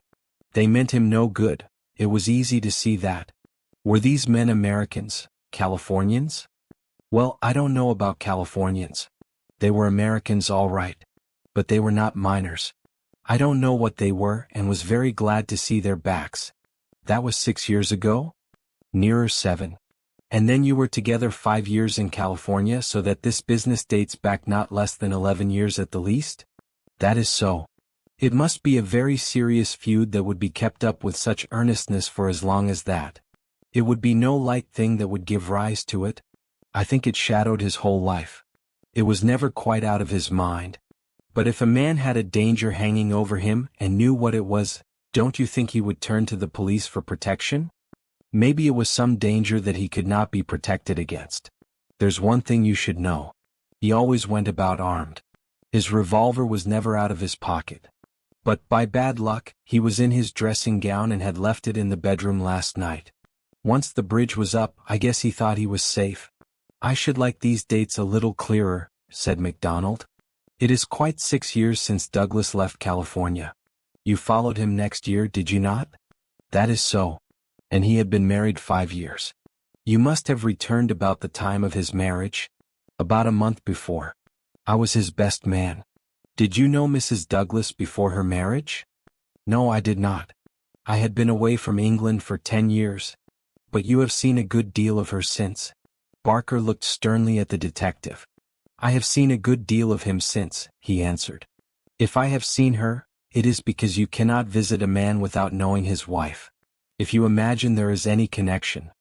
I imagine nothing, Mr. Barker. I am bound to make every inquiry which can bear upon the case. But I mean no offense. Some inquiries are offensive, Barker answered angrily. It's only the facts that we want. It is in your interest and everyone's interest that they should be cleared up. Did Mr. Douglas entirely approve your friendship with his wife? Barker grew paler and his great, strong hands were clasped convulsively together. You have no right to ask such questions, he cried. What has this to do with the matter you are investigating? I must repeat the question. Well, I refuse to answer. You can refuse to answer, but you must be aware that your refusal is in itself an answer, for you would not refuse if you had not something to conceal. Barker stood for a moment with his face set grimly and his strong black eyebrows drawn low in intense thought. Then he looked up with a smile. Well, I guess you gentlemen are only doing your clear duty after all, and I have no right to stand in the way of it. I'd only ask you not to worry Mrs. Douglas over this matter, for she has enough upon her just now. I may tell you that poor Douglas had just one fault in the world, and that was his jealousy. He was fond of me, no man could be fonder of a friend. And he was devoted to his wife. He loved me to come here and was forever sending for me. And yet if his wife and I talked together or there seemed any sympathy between us, a kind of wave of jealousy would pass over him, and he would be off the handle and saying the wildest things in a moment. More than once I've sworn off coming for that reason, and then he would write me such penitent, imploring letters that I just had to. But you can take it from me, gentlemen, if it was my last word, that no man ever had a more loving, faithful wife, and I can say also no friend could be more loyal than I. It was spoken with fervor and feeling, and yet Inspector MacDonald could not dismiss the subject. You are aware, said he, that the dead man's wedding ring has been taken from his finger? So it appears, said Barker. What do you mean by appears? You know it as a fact. The man seemed confused and undecided. When I said the peers, I meant that it was conceivable that he had himself taken off the ring. The mere fact that the ring should be absent, whoever may have removed it, would suggest to anyone's mind, would it not, that the marriage and the tragedy were connected? Barker shrugged his broad shoulders. I can't profess to say what it means, he answered. But if you mean to hint that it could reflect in any way upon this lady's honor? His eyes blazed for an instant, and then with an evident effort he got a grip upon his own emotions. Well, you are on the wrong track, that's all. I don't know that I've anything else to ask you at present, said MacDonald coldly. There was one small point, remarked Sherlock Holmes. When you entered the room there was only a candle lighted on the table, was there not? Yes, that was so. By its light you saw that some terrible incident had occurred? Exactly. You at once rang for help? Yes. And it arrived very speedily? Within a minute or so. And yet when they arrived they found that the candle was out and that the lamp had been lighted. That seems very remarkable. Again Barker showed some signs of indecision. I don't see that it was remarkable, Mr. Holmes, he answered after a pause. The candle threw a very bad light. My first thought was to get a better one. The lamp was on the table, so I lit it. And blew out the candle? Exactly. Holmes asked no further question, and Barker, with a deliberate look from one to the other of us, which had, as it seemed to me, something of defiance in it, turned and left the room. Inspector MacDonald had sent up a note to the effect that he would wait upon Mrs. Douglas in her room, but she had replied that she would meet us in the dining room.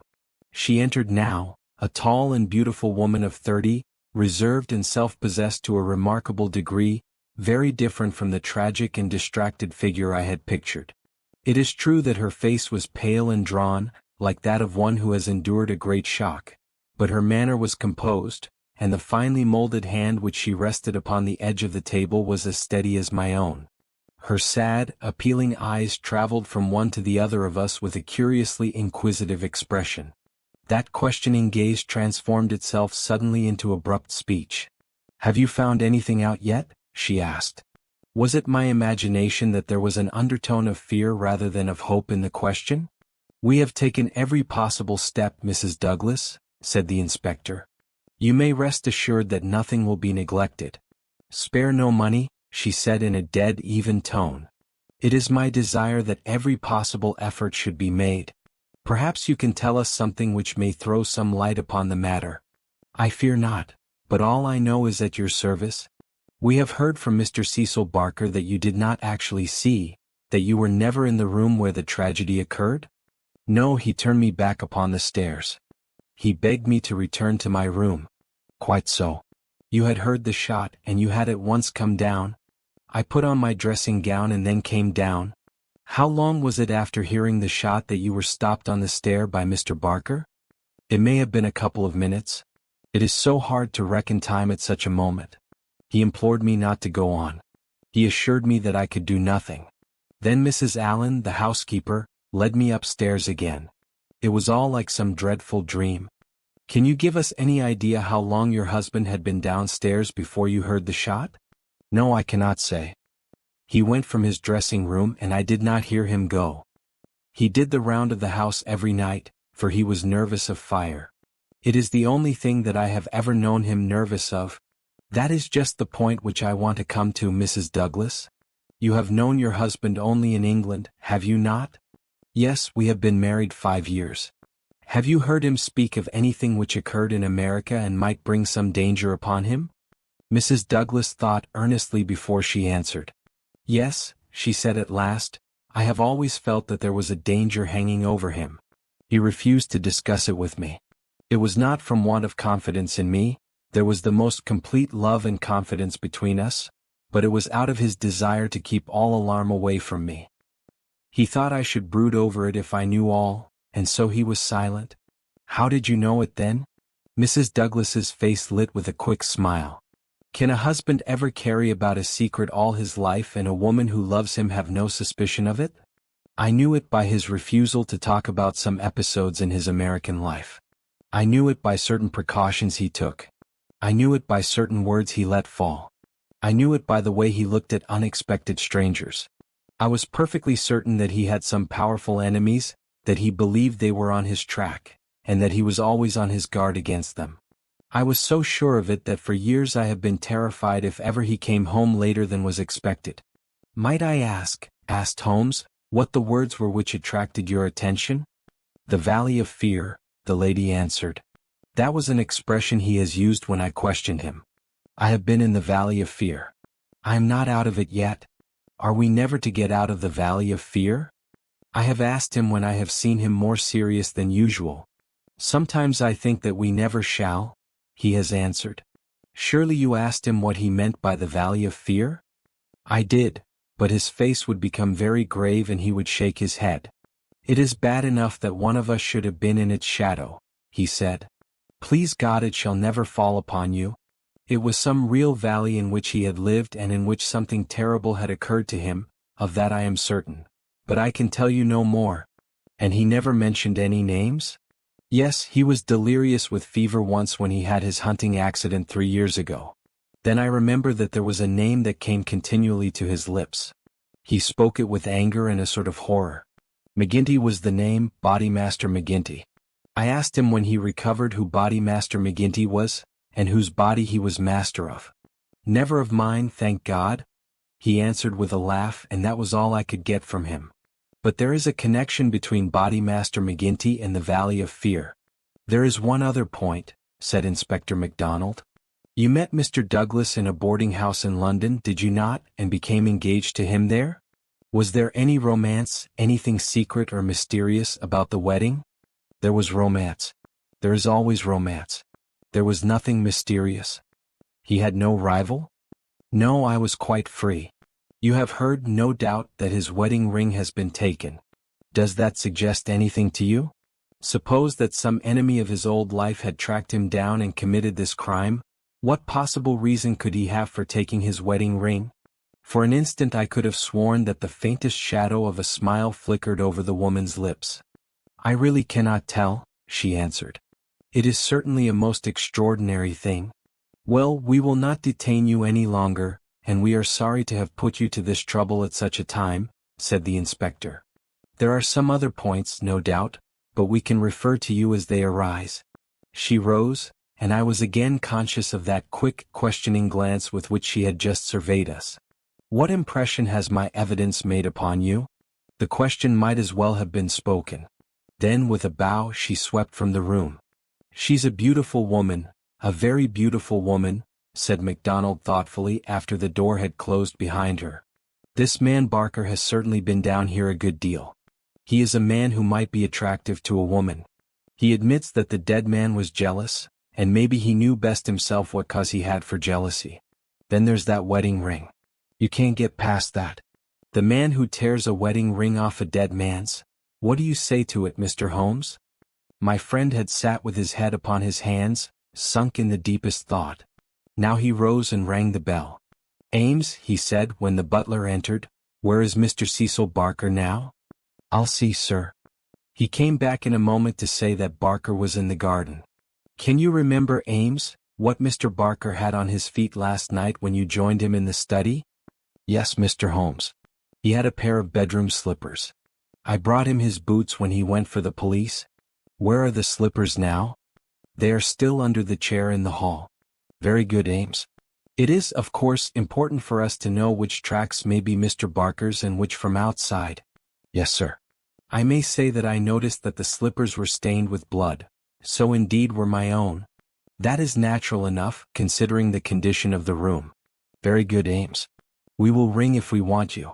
A few minutes later we were in the study. Holmes had brought with him the carpet slippers from the hall. As Ames had observed, the soles of both were dark with blood. Strange, murmured Holmes as he stood in the light of the window and examined them minutely. Very strange indeed. Stooping with one of his quick feline pounces, he placed the slipper upon the blood mark on the sill. It exactly corresponded. He smiled in silence at his colleagues. The inspector was transfigured with excitement. His native accent rattled like a stick upon railings. Man, he cried, there's not a doubt of it. Barker has just marked the window himself. It's a good deal broader than any boot mark. I mind that you said it was a splayfoot, and here's the explanation. But what's the game, Mr. Holmes? What's the game? What's the game? My friend repeated thoughtfully. White Mason chuckled and rubbed his fat hands together in his professional satisfaction. I said it was a snorter, he cried. And a real snorter it is. Chapter 6. A Dawning Light. The three detectives had many matters of detail into which to inquire, so I returned alone to our modest quarters at the village inn. But before doing so I took a stroll in the curious old-world garden which flanked the house. Rows of very ancient yew trees cut into strange designs girded it round. Inside was a beautiful stretch of lawn with an old sundial in the middle, the whole effect so soothing and restful that it was welcome to my somewhat jangled nerves. In that deeply peaceful atmosphere one could forget, or remember only as some fantastic nightmare, that darkened study with the sprawling, blood-stained figure on the floor. And yet, as I strolled round it and tried to steep my soul in its gentle balm, a strange incident occurred, which brought me back to the tragedy and left a sinister impression in my mind. I have said that a decoration of yew trees circled the garden. At the end farthest from the house they thickened into a continuous hedge. On the other side of this hedge, concealed from the eyes of anyone approaching from the direction of the house, there was a stone seat. As I approached the spot I was aware of voices, some remark in the deep tones of a man, answered by a little ripple of feminine laughter. An instant later I had come round the end of the hedge and my eyes lit upon Mrs. Douglas and the man Barker before they were aware of my presence. Her appearance gave me a shock. In the dining room she had been demure and discreet.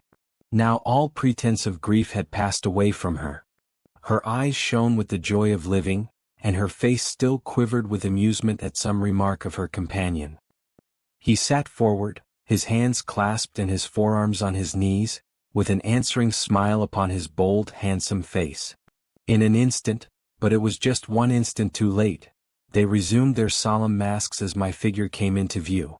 A hurried word or two passed between them, and then Barker rose and came towards me.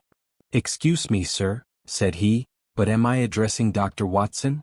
I bowed with a coldness which showed, I dare say, very plainly the impression which had been produced upon my mind. "We thought that it was probably you, as your friendship with Mr. Sherlock Holmes is so well known.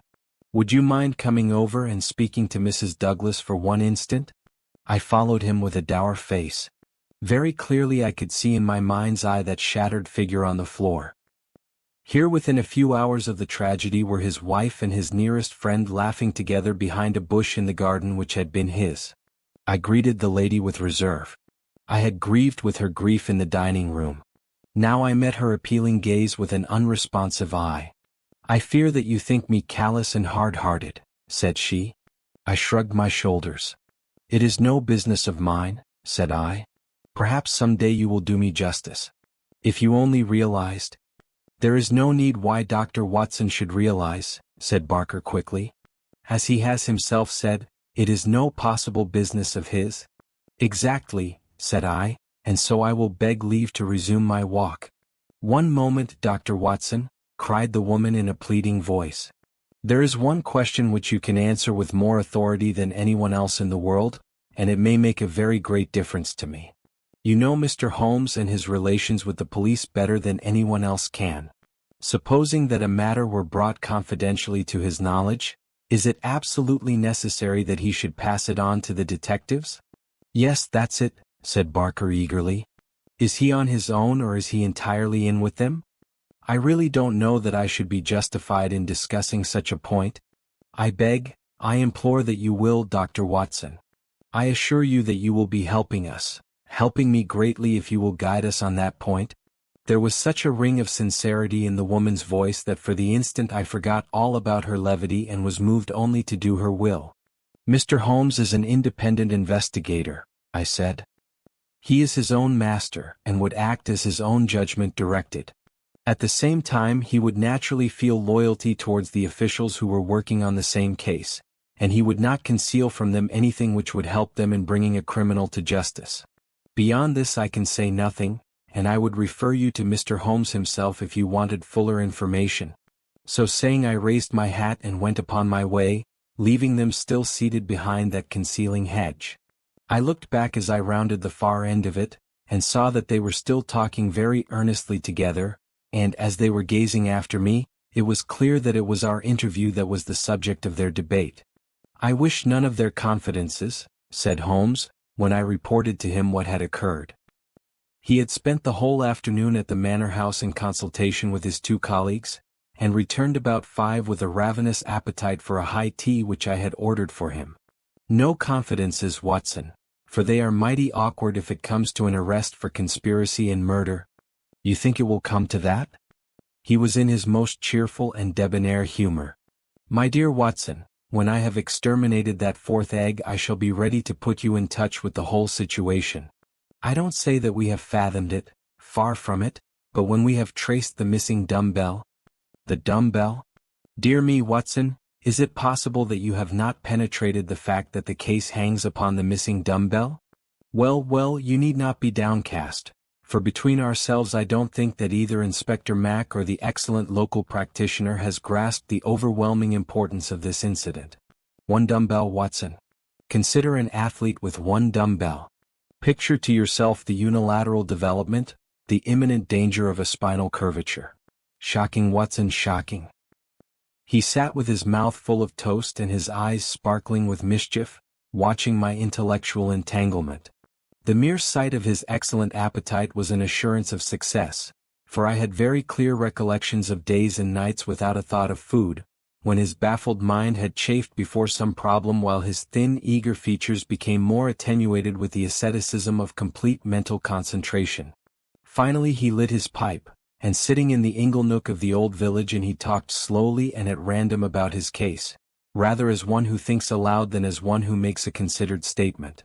"A lie, Watson, a great, big, thumping, obtrusive, uncompromising lie, that's what meets us on the threshold. There is our starting point. The whole story told by Barker is a lie. But Barker's story is corroborated by Mrs. Douglas. Therefore she is lying also. They are both lying and in a conspiracy. So now we have the clear problem. Why are they lying, and what is the truth which they are trying so hard to conceal? Let us try, Watson, you and I, if we can get behind the lie and reconstruct the truth. How do I know that they are lying? Because it is a clumsy fabrication which simply could not be true. Consider. According to the story given to us, the assassin had less than a minute after the murder had been committed to take that ring, which was under another ring, from the dead man's finger, to replace the other ring, a thing which he would surely never have done, and to put that singular card beside his victim. I say that this was obviously impossible. You may argue, but I have too much respect for your judgment, Watson, to think that you will do so, that the ring may have been taken before the man was killed. The fact that the candle had been lit only a short time shows that there had been no lengthy interview. Was Douglas, from what we hear of his fearless character, a man who would be likely to give up his wedding ring at such short notice, or could we conceive of his giving it up at all? No, no, Watson, the assassin was alone with the dead man for some time with the lamp lit. Of that I have no doubt at all. But the gunshot was apparently the cause of death. Therefore the shot must have been fired some time earlier than we are told. But there could be no mistake about such a matter as that. We are in the presence, therefore, of a deliberate conspiracy upon the part of the 2 people who heard the gunshot, of the man Barker and of the woman Douglas. When on the top of this I am able to show that the blood mark on the windowsill was deliberately placed there by Barker, in order to give a false clue to the police, you will admit that the case grows dark against him. Now we have to ask ourselves at what hour the murder actually did occur. Up to 10:30 the servants were moving about the house, so it was certainly not before that time. At 11:15 they had all gone to their rooms with the exception of Ames, who was in the pantry.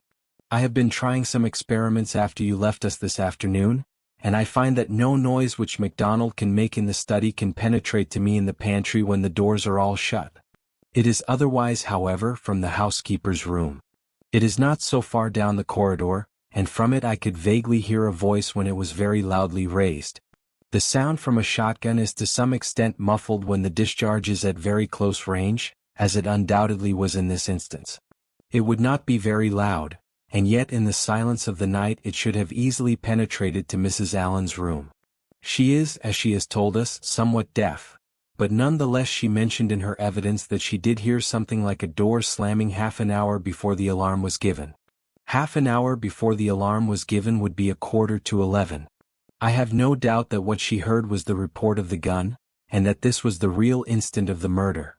If this is so, we have now to determine what Barker and Mrs. Douglas, presuming that they are not the actual murderers, could have been doing from 11:15, when the sound of the shot brought them down, until 11:15, when they rang the bell and summoned the servants.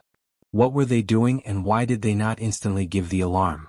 That is the question which faces us, and when it has been answered we shall surely have gone some way to solve our problem. I am convinced myself, said I, that there is an understanding between those two people.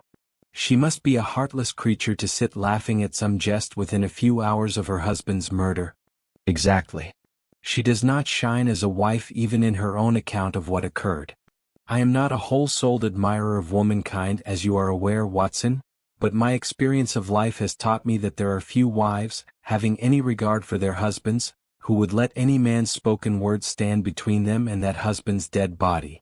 Should I ever marry, Watson, I should hope to inspire my wife with some feeling which would prevent her from being walked off by a housekeeper when my corpse was lying within a few yards of her. It was badly stage-managed, for even the rawest investigators must be struck by the absence of the usual feminine ululation. If there had been nothing else, this incident alone would have suggested a prearranged conspiracy to my mind. You think then definitely that Barker and Mrs. Douglas are guilty of the murder? There is an appalling directness about your questions, Watson, said Holmes, shaking his pipe at me. They come at me like bullets. If you put it that Mrs. Douglas and Barker know the truth about the murder, and are conspiring to conceal it, then I can give you a whole-souled answer. I'm sure they do. But your more deadly proposition is not so clear. Let us for a moment consider the difficulties which stand in the way. We will suppose that this couple are united by the bonds of a guilty love, and that they have determined to get rid of the man who stands between them. It is a large supposition, for discreet inquiry among servants and others has failed to corroborate it in any way. On the contrary, there is a good deal of evidence that the Douglases were very attached to each other. That, I am sure, cannot be true, said I, thinking of the beautiful smiling face in the garden. Well, at least they gave that impression. However, we will suppose that they are an extraordinarily astute couple, who deceive everyone upon this point, and conspire to murder the husband. He happens to be a man over whose head some danger hangs. We have only their word for that. Holmes looked thoughtful. I see, Watson. You are sketching out a theory by which everything they say from the beginning is false. According to your idea, there was never any hidden menace or secret society or valley of fear or boss Mac somebody or anything else. Well, that is a good sweeping generalization. Let us see what that brings us to. They invent this theory to account for the crime. They then play up to the idea by leaving this bicycle in the park as proof of the existence of some outsider. The stain on the windowsill conveys the same idea. So does the card on the body, which might have been prepared in the house. That all fits into your hypothesis, Watson. But now we come on the nasty, angular, uncompromising bits which won't slip into their places. Why a cut-off shotgun of all weapons, and an American one at that? How could they be so sure that the sound of it would not bring someone on to them? It's a mere chance as it is that Mrs. Allen did not start out to inquire for the slamming door. Why did your guilty couple do all this, Watson? I confess that I can't explain it. Then again, if a woman and her lover conspire to murder a husband, are they going to advertise their guilt by ostentatiously removing his wedding ring after his death? Does that strike you as very probable, Watson? No, it does not. And once again, if the thought of leaving a bicycle concealed outside had occurred to you, would it really have seemed worth doing when the dullest detective would naturally say this is an obvious blind, as the bicycle is the first thing which the fugitive needed in order to make his escape? I can conceive of no explanation. And yet there should be no combination of events for which the wit of man cannot conceive an explanation. Simply as a mental exercise without any assertion that it is true, let me indicate a possible line of thought. It is, I admit, mere imagination, but how often is imagination the mother of truth? We will suppose that there was a guilty secret, a really shameful secret in the life of this man Douglas. This leads to his murder by someone who is, we will suppose, an avenger, someone from outside. This avenger, for some reason which I confess I am still at a loss to explain, took the dead man's wedding ring. The vendetta might conceivably date back to the man's first marriage, and the ring be taken for some such reason. Before this avenger got away, Barker and the wife had reached the room. The assassin convinced them that any attempt to arrest him would lead to the publication of some hideous scandal. They were converted to this idea and preferred to let him go. For this purpose they probably lowered the bridge, which can be done quite noiselessly, and then raised it again. He made his escape, and for some reason thought that he could do so more safely on foot than on the bicycle. He therefore left his machine where it would not be discovered until he had got safely away. So far we are within the bounds of possibility, are we not? Well, it is possible, no doubt, said I with some reserve. We have to remember, Watson, that whatever occurred is certainly something very extraordinary. Well, now, to continue our supposititious case, the couple, not necessarily a guilty couple, realize after the murderer is gone that they have placed themselves in a position in which it may be difficult for them to prove that they did not themselves either do the deed or connive at it. They rapidly and rather clumsily met the situation. The mark was put by Barker's blood-stained slipper upon the windowsill to suggest how the fugitive got away. They obviously were the two who must have heard the sound of the gun, so they gave the alarm exactly as they would have done, but a good half-hour after the event. And how do you propose to prove all this? Well, if there were an outsider, he may be traced and taken. That would be the most effective of all proofs. But if not, well, the resources of science are far from being exhausted. I think that an evening alone in that study would help me much. An evening alone? I propose to go up there presently. I have arranged it with the estimable Ames, who is by no means wholehearted about Barker. I shall sit in that room and see if its atmosphere brings me inspiration. I'm a believer in the genius loci. You smile, friend Watson. Well, we shall see. By the way, you have that big umbrella of yours, have you not? It is here. Well, I'll borrow that if I may. Certainly, but what a wretched weapon. If there is danger. Nothing serious, my dear Watson, or I should certainly ask for your assistance. But I'll take the umbrella. At present I am only awaiting the return of our colleagues from Tunbridge Wells, where they are at present engaged in trying for a likely owner to the bicycle. It was nightfall before Inspector MacDonald and White Mason came back from their expedition, and they arrived exultant, reporting a great advance in our investigation. Man, I'll admit that I had my doubts if there was ever an outsider, said MacDonald, but that's all past now. We've had the bicycle identified and we have a description of our man, so that's a long step on our journey. It sounds to me like the beginning of the end, said Holmes. I'm sure I congratulate you both with all my heart. Well, I started from the fact that Mr. Douglas had seemed disturbed since the day before, when he had been at Tunbridge Wells. It was at Tunbridge Wells then that he had become conscious of some danger. It was clear, therefore, that if a man had come over with a bicycle it was from Tunbridge Wells that he might be expected to have come. We took the bicycle over with us and showed it at the hotels. It was identified at once by the manager of the Eagle Commercial as belonging to a man named Hargrave, who had taken a room there 2 days before. This bicycle and a small valise were his whole belongings. He had registered his name as coming from London, but had given no address. The valise was London-made and the contents were British, but the man himself was undoubtedly an American. Well, well, said Holmes gleefully, you have indeed done some solid work while I have been sitting spinning theories with my friend. It's a lesson in being practical, Mr. Mac. Aye, it's just that, Mr. Holmes, said the inspector with satisfaction. But this may all fit in with your theories, I remarked. That may or may not be. But let us hear the end, Mr. Mac. Was there nothing to identify this man? So little that it was evident that he had carefully guarded himself against identification. There were no papers or letters and no marking upon the clothes. A cycle map of the county lay on his bedroom table. He had left the hotel after breakfast yesterday morning on his bicycle, and no more was heard of him until our inquiries. That's what puzzles me, Mr. Holmes, said White Mason. If the fellow did not want the hue and cry raised over him, one would imagine that he would have returned and remained at the hotel as an inoffensive tourist. As it is, he must know that he will be reported to the police by the hotel manager and that his disappearance will be connected with the murder. So one would imagine. Still, he has been justified of his wisdom up to date at any rate since he has not been taken. But his description, what of that? MacDonald referred to his notebook. Here we have it so far as they could give it. They don't seem to have taken any very particular stock of him. But still the porter, the clerk and the chambermaid are all agreed that this about covers the points. He was a man about 5'9" in height, 50 or so years of age, his hair slightly grizzled, a grayish mustache, a curved nose, and a face which all of them described as fierce and forbidding. Well, bar the expression, that might almost be a description of Douglas himself, said Holmes.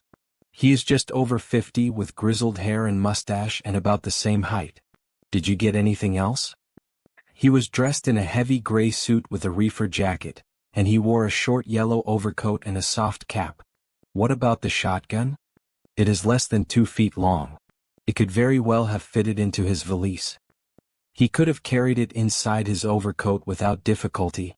And how do you consider that all this bears upon the general case? Well, Mr. Holmes, said MacDonald, when we have got our man, and you may be sure that I had his description on the wires within 5 minutes of hearing it, we shall be better able to judge. But even as it stands we have surely gone a long way. We know that an American calling himself Hargrave came to Tunbridge Wells 2 days ago with bicycle and valise. In the latter was a sawed-off shotgun, so he came with the deliberate purpose of crime. Yesterday morning he set off for this place on his bicycle, with his gun concealed in his overcoat. No one saw him arrive so far as we can learn, but he need not pass through the village to reach the park gates, and there are many cyclists upon the road. Presumably he at once concealed his cycle among the laurels where it was found, and possibly lurked there himself with his eye on the house, waiting for Mr. Douglas to come out. The shotgun is a strange weapon to use inside a house, but he had intended to use it outside, and there it has very obvious advantages as it would be impossible to miss with it, and the sound of shots is so common in an English sporting neighborhood that no particular notice would be taken. That is all very clear, said Holmes. Well, Mr. Douglas did not appear. What was he to do next? He left his bicycle and approached the house in the twilight. He found the bridge down and no one about. He took his chance, intending, no doubt, to make some excuse if he met anyone. He met no one. He slipped into the first room that he saw and concealed himself behind the curtain. Thence he could see the drawbridge go up, and he knew that his only escape was through the moat. He waited until 11:15, when Mr. Douglas upon his usual nightly round came into the room. He shot him and escaped as arranged. He was aware that the bicycle would be described by the hotel people and be a clue against him. So he left it there and made his way by some other means to London or to some safe hiding place which he had already arranged. How is that, Mr. Holmes? Well, Mr. Mac, it is very good and very clear so far as it goes. That is your end of the story. My end is that the crime was committed half an hour earlier than reported, that Mrs. Douglas and Barker are both in a conspiracy to conceal something, that they aided the murderer's escape, or at least that they reached the room before he escaped, and that they fabricated evidence of his escape through the window, whereas in all probability they had themselves let him go by lowering the bridge. That's my reading of the first half. The two detectives shook their heads. Well, Mr. Holmes, if this is true, we only tumble out of one mystery into another, said the London inspector. And in some ways a worse one, added White Mason. The lady has never been in America in all her life. What possible connection could she have with an American assassin which would cause her to shelter him? I freely admit the difficulties, said Holmes. I propose to make a little investigation of my own tonight, and it is just possible that it may contribute something to the common cause. Can we help you, Mr. Holmes? No. Darkness and Dr. Watson's umbrella. My wants are simple. And Ames, the faithful Ames, no doubt he will stretch a point for me. All my lines of thought lead me back invariably to the one basic question. Why should an athletic man develop his frame upon so unnatural an instrument as a single dumbbell? It was late that night when Holmes returned from his solitary excursion. We slept in a double-bedded room, which was the best that the little country inn could do for us. I was already asleep when I was partly awakened by his entrance. "Well, Holmes," I murmured, "have you found anything out?" He stood beside me in silence, his candle in his hand. Then the tall, lean figure inclined towards me. "I say, Watson," he whispered, "would you be afraid to sleep in the same room with a lunatic, a man with softening of the brain, an idiot whose mind has lost its grip?" "Not in the least," I answered in astonishment. "Ah, that's lucky," he said, and not another word would he utter that night. Chapter 7. The Solution. Next morning after breakfast, we found Inspector MacDonald and White Mason seated in close consultation in the small parlor of the local police sergeant. On the table in front of them were piled a number of letters and telegrams, which they were carefully sorting and docketing. 3 had been placed on one side. "Still on the track of the elusive bicyclist?" Holmes asked cheerfully. "What is the latest news of the ruffian?" MacDonald pointed ruefully to his heap of correspondence. "He is at present reported from Leicester, Nottingham, Southampton, Derby, East Ham, Richmond and 14 other places. In 3 of them, East Ham, Leicester and Liverpool, there is a clear case against him and he has actually been arrested. The country seems to be full of the fugitives with yellow coats." "Dear me," said Holmes sympathetically. "Now, Mr. Mac and you, Mr. White Mason, I wish to give you a very earnest piece of advice. When I went into this case with you I bargained, as you will no doubt remember, that I should not present you with half-proved theories, but that I should retain and work out my own ideas until I had satisfied myself that they were correct. For this reason I am not at the present moment telling you all that is in my mind. On the other hand, I said that I would play the game fairly by you, and I do not think it is a fair game to allow you for one unnecessary moment to waste your energies upon a profitless task. Therefore I am here to advise you this morning, and my advice to you is summed up in 3 words: abandon the case." MacDonald and White Mason stared in amazement at their celebrated colleague. "You consider it hopeless," cried the inspector. "I consider your case to be hopeless. I do not consider that it is hopeless to arrive at the truth. But this cyclist, he is not an invention. We have his description, his valise, his bicycle. The fellow must be somewhere. Why should we not get him? Yes, no doubt he is somewhere, and no doubt we shall get him, but I would not have you waste your energies in East Ham or Liverpool. I am sure that we can find some shorter cut to a result. You are holding something back. It's hardly fair of you, Mr. Holmes." The inspector was annoyed. "You know my methods of work, Mr. Mac. But I will hold it back for the shortest time possible. I only wish to verify my details in one way, which can very readily be done, and then I make my bow and return to London, leaving my results entirely at your service. I owe you too much to act otherwise, for in all my experience I cannot recall any more singular and interesting study. This is clean beyond me, Mr. Holmes. We saw you when we returned from Tunbridge Wells last night, and you were in general agreement with our results. What has happened since then to give you a completely new idea of the case? Well, since you ask me, I spent, as I told you that I would, some hours last night at the Manor House. Well, what happened? I can only give you a very general answer to that for the moment. By the way, I have been reading a short but clear and interesting account of the old building, purchasable at the modest sum of 1 penny from the local tobacconist." Here Holmes drew a small tract, embellished with a rude engraving of the ancient manor house, from his waistcoat pocket. "It immensely adds to the zest of an investigation, my dear Mr. Mac, when one is in conscious sympathy with the historical atmosphere of one's surroundings. Don't look so impatient, for I assure you that even so bald an account as this raises some sort of picture of the past in one's mind. Permit me to give you a sample. Erected in the 5th year of the reign of James I, and standing upon the site of a much older building, the Manor House of Birlstone presents one of the finest surviving examples of the moated Jacobean residence." "You are making fools of us, Mr. Holmes?" "Tut, Mr. Mac. The first sign of temper I have detected in you. Well, I won't read it verbatim, since you feel so strongly upon the subject. But when I tell you that there is some account of the taking of the place by a parliamentary colonel in 1644, of the concealment of Charles for several days in the course of the Civil War, and finally of a visit there by the second George, You will admit that there are various associations of interest connected with this ancient house. I don't doubt it, Mr. Holmes, but that is no business of ours. Is it not? Is it not? Breadth of view, my dear Mr. Mac, is one of the essentials of our profession. The interplay of ideas and the oblique uses of knowledge are often of extraordinary interest. You will excuse these remarks from one who, though a mere connoisseur of crime, is still rather older and perhaps more experienced than yourself. I'm the first to admit that, said the detective heartily.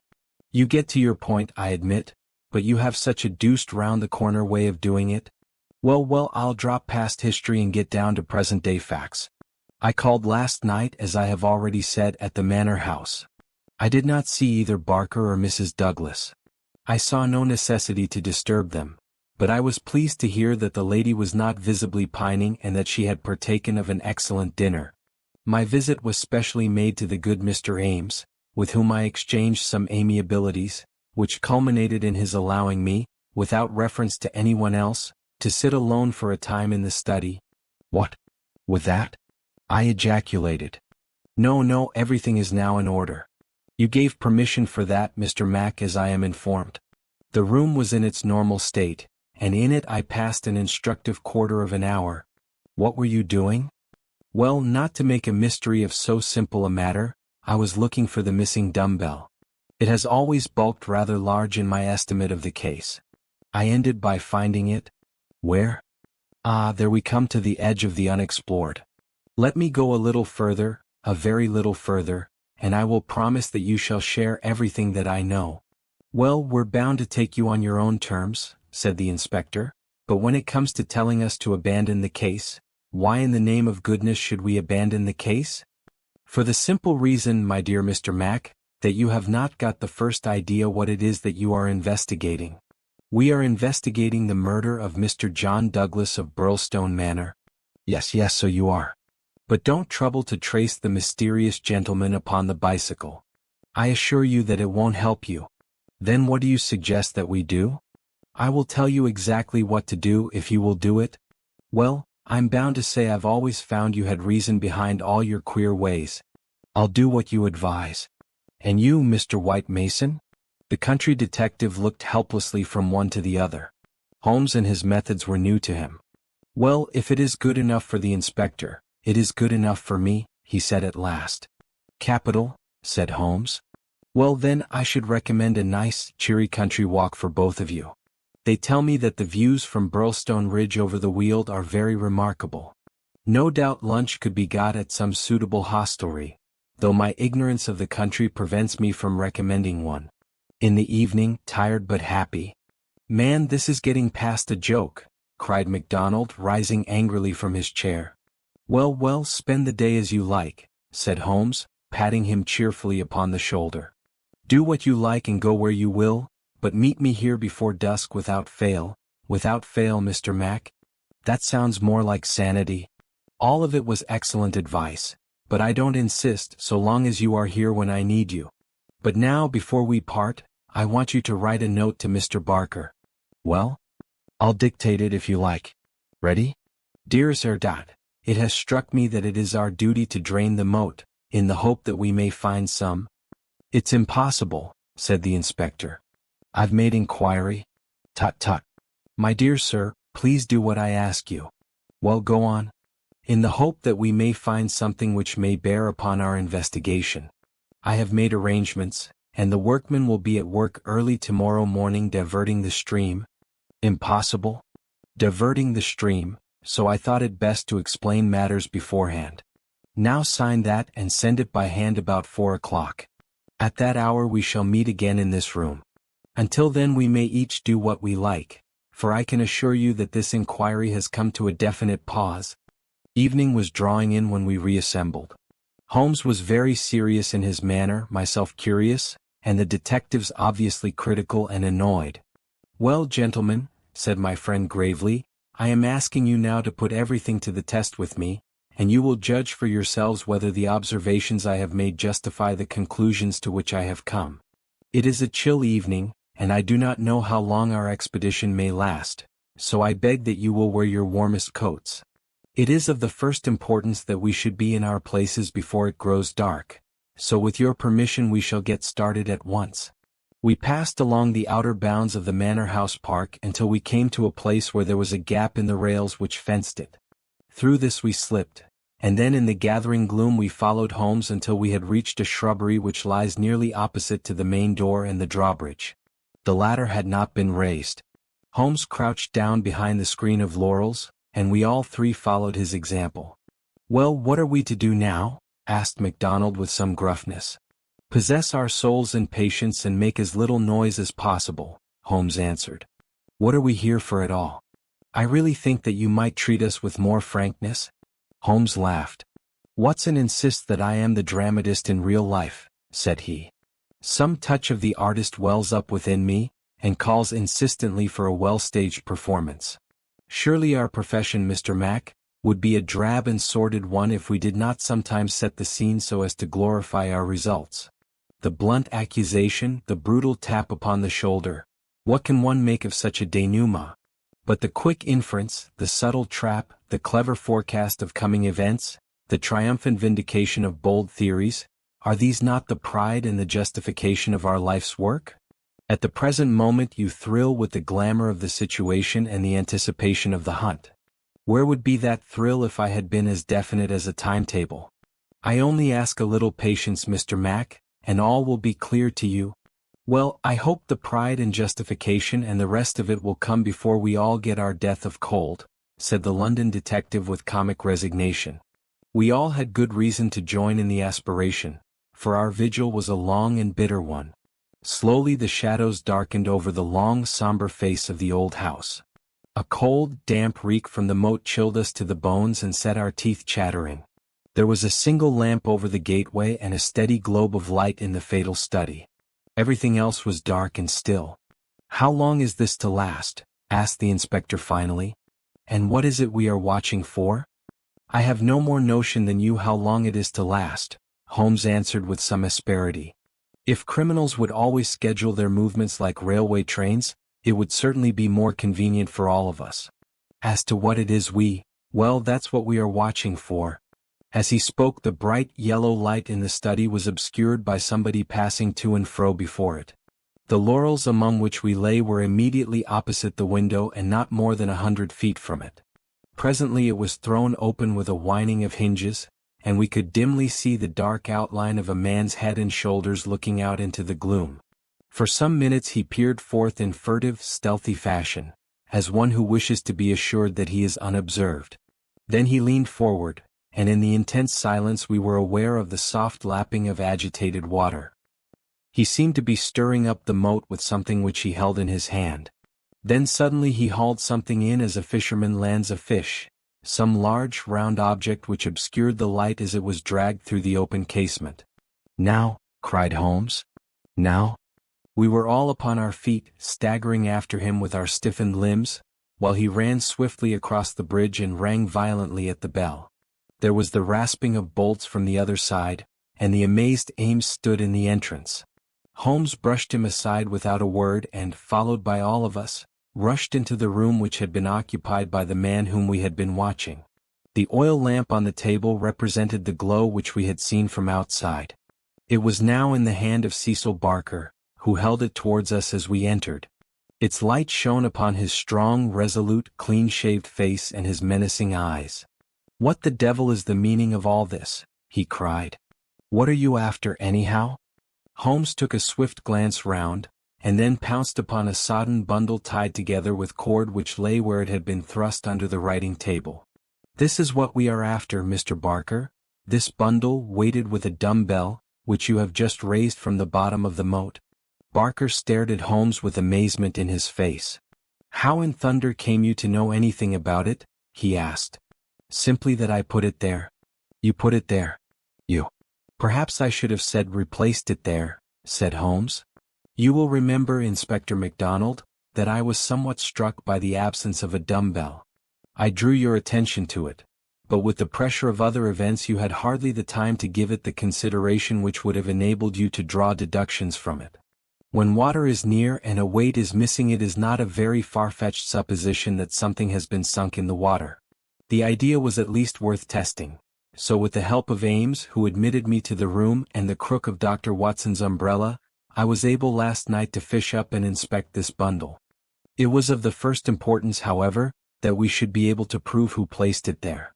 This we accomplished by the very obvious device of announcing that the moat would be dried tomorrow, which had, of course, the effect that whoever had hidden the bundle would most certainly withdraw it the moment that darkness enabled him to do so. We have no less than 4 witnesses as to who it was who took advantage of the opportunity, and so, Mr. Barker, I think the word lies now with you. Sherlock Holmes put the sopping bundle upon the table beside the lamp and undid the cord which bound it. From within he extracted a dumbbell, which he tossed down to its fellow in the corner. Next he drew forth a pair of boots. American, as you perceive, he remarked, pointing to the toes. Then he laid upon the table a long, deadly, sheathed knife. Finally he unraveled a bundle of clothing, comprising a complete set of underclothes, socks, a gray tweed suit, and a short yellow overcoat. The clothes are commonplace, remarked Holmes, save only the overcoat, which is full of suggestive touches. He held it tenderly towards the light. Here, as you perceive, is the inner pocket prolonged into the lining in such fashion as to give ample space for the truncated fowling piece. The tailor's tab is on the neck. Neil, Outfitter, Vermissa, USA. I have spent an instructive afternoon in the rector's library, and have enlarged my knowledge by adding the fact that Vermissa is a flourishing little town at the head of one of the best-known coal and iron valleys in the United States. I have some recollection, Mr. Barker, that you associated the coal districts with Mr. Douglas's first wife, and it would surely not be too far-fetched an inference that the VV upon the card by the dead body might stand for Vermissa Valley, or that this very valley which sends forth emissaries of murder may be that valley of fear of which we have heard. So much is fairly clear. And now, Mr. Barker, I seem to be standing rather in the way of your explanation. It was a sight to see Cecil Barker's expressive face during this exposition of the great detective. Anger, amazement, consternation, and indecision swept over it in turn. Finally he took refuge in a somewhat acrid irony. You know such a lot, Mr. Holmes, perhaps you had better tell us some more, he sneered. I have no doubt that I could tell you a great deal more, Mr. Barker, but it would come with a better grace from you. Oh, you think so, do you? Well, all I can say is that if there's any secret here it is not my secret, and I am not the man to give it away. Well, if you take that line, Mr. Barker, said the inspector quietly, we must just keep you in sight until we have the warrant and can hold you. You can do what you damn please about that, said Barker defiantly. The proceedings seemed to have come to a definite end so far as he was concerned, for one had only to look at that granite face to realize that no peine forte dur would ever force him to plead against his will. The deadlock was broken, however, by a woman's voice. Mrs. Douglas had been standing listening at the half-open door, and now she entered the room. You have done enough for now, Cecil, said she. Whatever comes of it in the future, you have done enough. Enough and more than enough, remarked Sherlock Holmes gravely. I have every sympathy with you, madam, and should strongly urge you to have some confidence in the common sense of our jurisdiction and to take the police voluntarily into your complete confidence. It may be that I am myself at fault for not following up the hint which you conveyed to me through my friend Dr. Watson, but at that time I had every reason to believe that you were directly concerned in the crime. Now I am assured that this is not so. At the same time, there is much that is unexplained, and I should strongly recommend that you ask Mr. Douglas to tell us his own story. Mrs. Douglas gave a cry of astonishment at Holmes's words. The detectives and I must have echoed it, when we were aware of a man who seemed to have emerged from the wall, who advanced now from the gloom of the corner in which he had appeared. Mrs. Douglas turned, and in an instant her arms were round him. Barker had seized his outstretched hand. It's best this way, Jack, his wife repeated. I am sure that it is best. Indeed, yes, Mr. Douglas, said Sherlock Holmes, I am sure that you will find it best. The man stood blinking at us with the dazed look of one who comes from the dark into the light. It was a remarkable face, bold gray eyes, a strong, short-clipped, grizzled mustache, a square, projecting chin and a humorous mouth. He took a good look at us all, and then to my amazement he advanced to me and handed me a bundle of paper. I've heard of you, said he in a voice which was not quite English and not quite American, but was altogether mellow and pleasing. "You are the historian of this bunch. Well, Dr. Watson, you've never had such a story as that pass through your hands before, and I'll lay my last dollar on that. Tell it your own way, but there are the facts and you can't miss the public so long as you have those. I've been cooped up 2 days and I've spent the daylight hours, as much daylight as I could get in that rat trap, in putting the thing into words. You're welcome to them, you and your public. There's the story of the Valley of Fear." "That's the past, Mr. Douglas," said Sherlock Holmes quietly. "What we desire now is to hear your story of the present." "You'll have it, sir," said Douglas. "May I smoke as I talk?" "Well, thank you, Mr. Holmes. You're a smoker yourself if I remember right, and you'll guess what it is to be sitting for 2 days with tobacco in your pocket and afraid that the smell will give you away." He leaned against the mantelpiece and sucked at the cigar which Holmes had handed him. "I've heard of you, Mr. Holmes. I never guessed that I should meet you.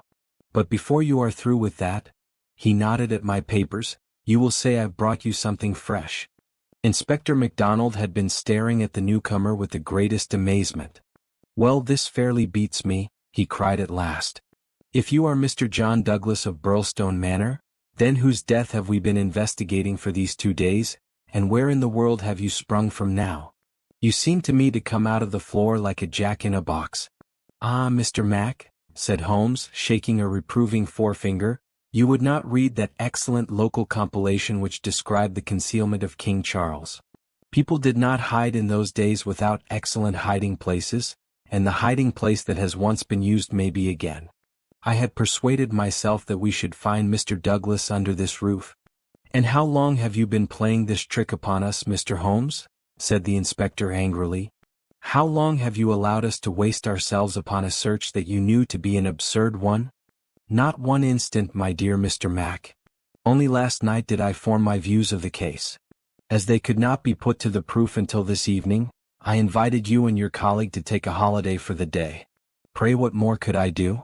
When I found the suit of clothes in the moat, it at once became apparent to me that the body we had found could not have been the body of Mr. John Douglas at all, but must be that of the bicyclist from Tunbridge Wells. No other conclusion was possible.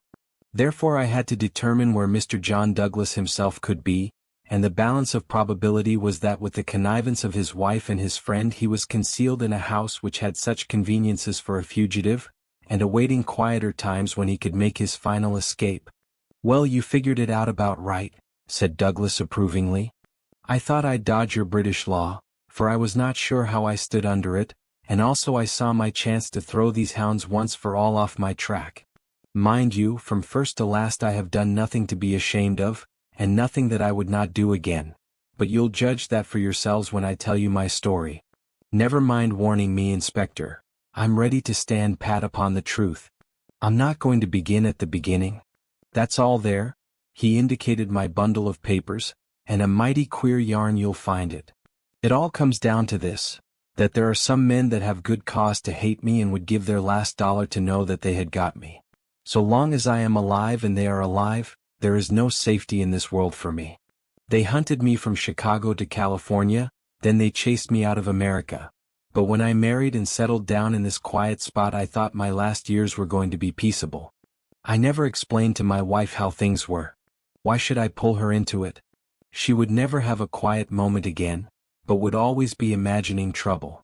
I fancy she knew something, for I may have dropped a word here or a word there, but until yesterday after you gentlemen had seen her, she never knew the rights of the matter. She told you all she knew, and so did Barker here, for on the night when this thing happened there was mighty little time for explanations. She knows everything now, and I would have been a wiser man if I had told her sooner. But it was a hard question, dear." He took her hand for an instant in his own, and I acted for the best.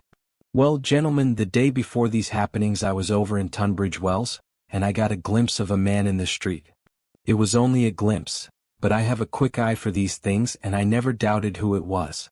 It was the worst enemy I had among them all, one who has been after me like a hungry wolf after a caribou all these years. I knew there was trouble coming and I came home and made ready for it. I guessed I'd fight through it all right on my own. My luck was a proverb in the States about '76. I never doubted that it would be with me still. I was on my guard all that next day and never went out into the park. It's as well, or he'd have had the drop on me with that buckshot gun of his before ever I could draw on him. After the bridge was up, my mind was always more restful when that bridge was up in the evenings. I put the thing clear out of my head. I never dreamed of his getting into the house and waiting for me. But when I made my round in my dressing gown as was my habit, I had no sooner entered the study than I scented danger. I guess when a man has had dangers in his life, and I've had more than most in my time, there is a kind of sixth sense that waves the red flag. I saw the signal clear enough and yet I couldn't tell you why. Next instant I spotted a boot under the window curtain, and then I saw why plain enough. I'd just the one candle that was in my hand, but there was a good light from the hall lamp through the open door. I put down the candle and jumped for a hammer that I'd left on the mantel. At the same moment he sprang at me. I saw the glint of a knife, and I lashed at him with the hammer. I got him somewhere, for the knife tinkled down on the floor. He dodged round the table as quick as an eel, and a moment later he'd got his gun from under his coat. I heard him cock it, but I had got hold of it before he could fire. I had it by the barrel and we wrestled for it all ends up for a minute or more. It was death to the man that lost his grip. He never lost his grip, but he got it but downward for a moment too long. Maybe it was I that pulled the trigger.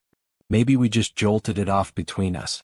Anyhow, he got both barrels in the face and there I was, staring down at all that was left of Ted Baldwin. I'd recognized him in the township, and again when he sprang for me, but his own mother wouldn't recognize him as I saw him then. I'm used to rough work, but I fairly turned sick at the sight of him. I was hanging on the side of the table when Barker came hurrying down. I heard my wife coming and I ran to the door and stopped her. It was no sight for a woman. I promised I'd come to her soon. I said a word or two to Barker. He took it all in at a glance, and we waited for the rest to come along. But there was no sign of them. Then we understood that they could hear nothing, and that all that had happened was known only to ourselves. It was at that instant that the idea came to me. I was fairly dazzled by the brilliance of it. The man's sleeve had slipped up and there was the branded mark of the lodge upon his forearm. See here? The man whom we had known as Douglas turned up his own coat and cuff to show a brown triangle within a circle exactly like that which we had seen upon the dead man. It was the sight of that which started me on it. I seemed to see it all clear at a glance. There were his height and hair and figure about the same as my own. No one could swear to his face, poor devil. I brought down this suit of clothes, and in a quarter of an hour Barker and I had put my dressing gown on him and he lay as you found him. We tied all his things into a bundle, and I weighted them with the only weight I could find and put them through the window. The card he had meant to lay upon my body was lying beside his own. My rings were put on his finger, but when it came to the wedding ring, he held out his muscular hand. You can see for yourselves that I had struck the limit. I have not moved it since the day I was married, and it would have taken a file to get it off. I don't know, anyhow, that I should have cared to part with it, but if I had wanted to I couldn't. So we just had to leave that detail to take care of itself. On the other hand, I brought a bit of plaster down and put it where I am wearing one myself at this instant. You slipped up there, Mr. Holmes, clever as you are, for if you had chanced to take off that plaster you would have found no cut underneath it. Well, that was the situation. If I could lie low for a while and then get away where I could be joined by my widow, we should have a chance at last of living in peace for the rest of our lives. These devils would give me no rest so long as I was above ground, but if they saw in the papers that Baldwin had got his man, there would be an end of all my troubles. I hadn't much time to make it all clear to Barker and to my wife, but they understood enough to be able to help me. I knew all about this hiding place, so did Ames, but it never entered his head to connect it with the matter. I retired into it and it was up to Barker to do the rest. I guess you can fill in for yourselves what he did. He opened the window and made the mark on the sill to give an idea of how the murderer escaped. It was a tall order, that, but as the bridge was up there was no other way. Then when everything was fixed he rang the bell for all he was worth. What happened afterward you know. And so, gentlemen, you can do what you please, but I've told you the truth and the whole truth, so help me God. What I ask you now is, how do I stand by the English law? There was a silence which was broken by Sherlock Holmes. The English law is in the main a just law. You will get no worse than your deserts from that, Mr. Douglas. But I would ask you, how did this man know that you lived here, or how to get into your house, or where to hide to get you? I know nothing of this. Holmes's face was very white and grave. The story is not over yet, I fear, said he. You may find worse dangers than the English law, or even than your enemies from America. I see trouble before you, Mr. Douglas. You'll take my advice and still be on your guard.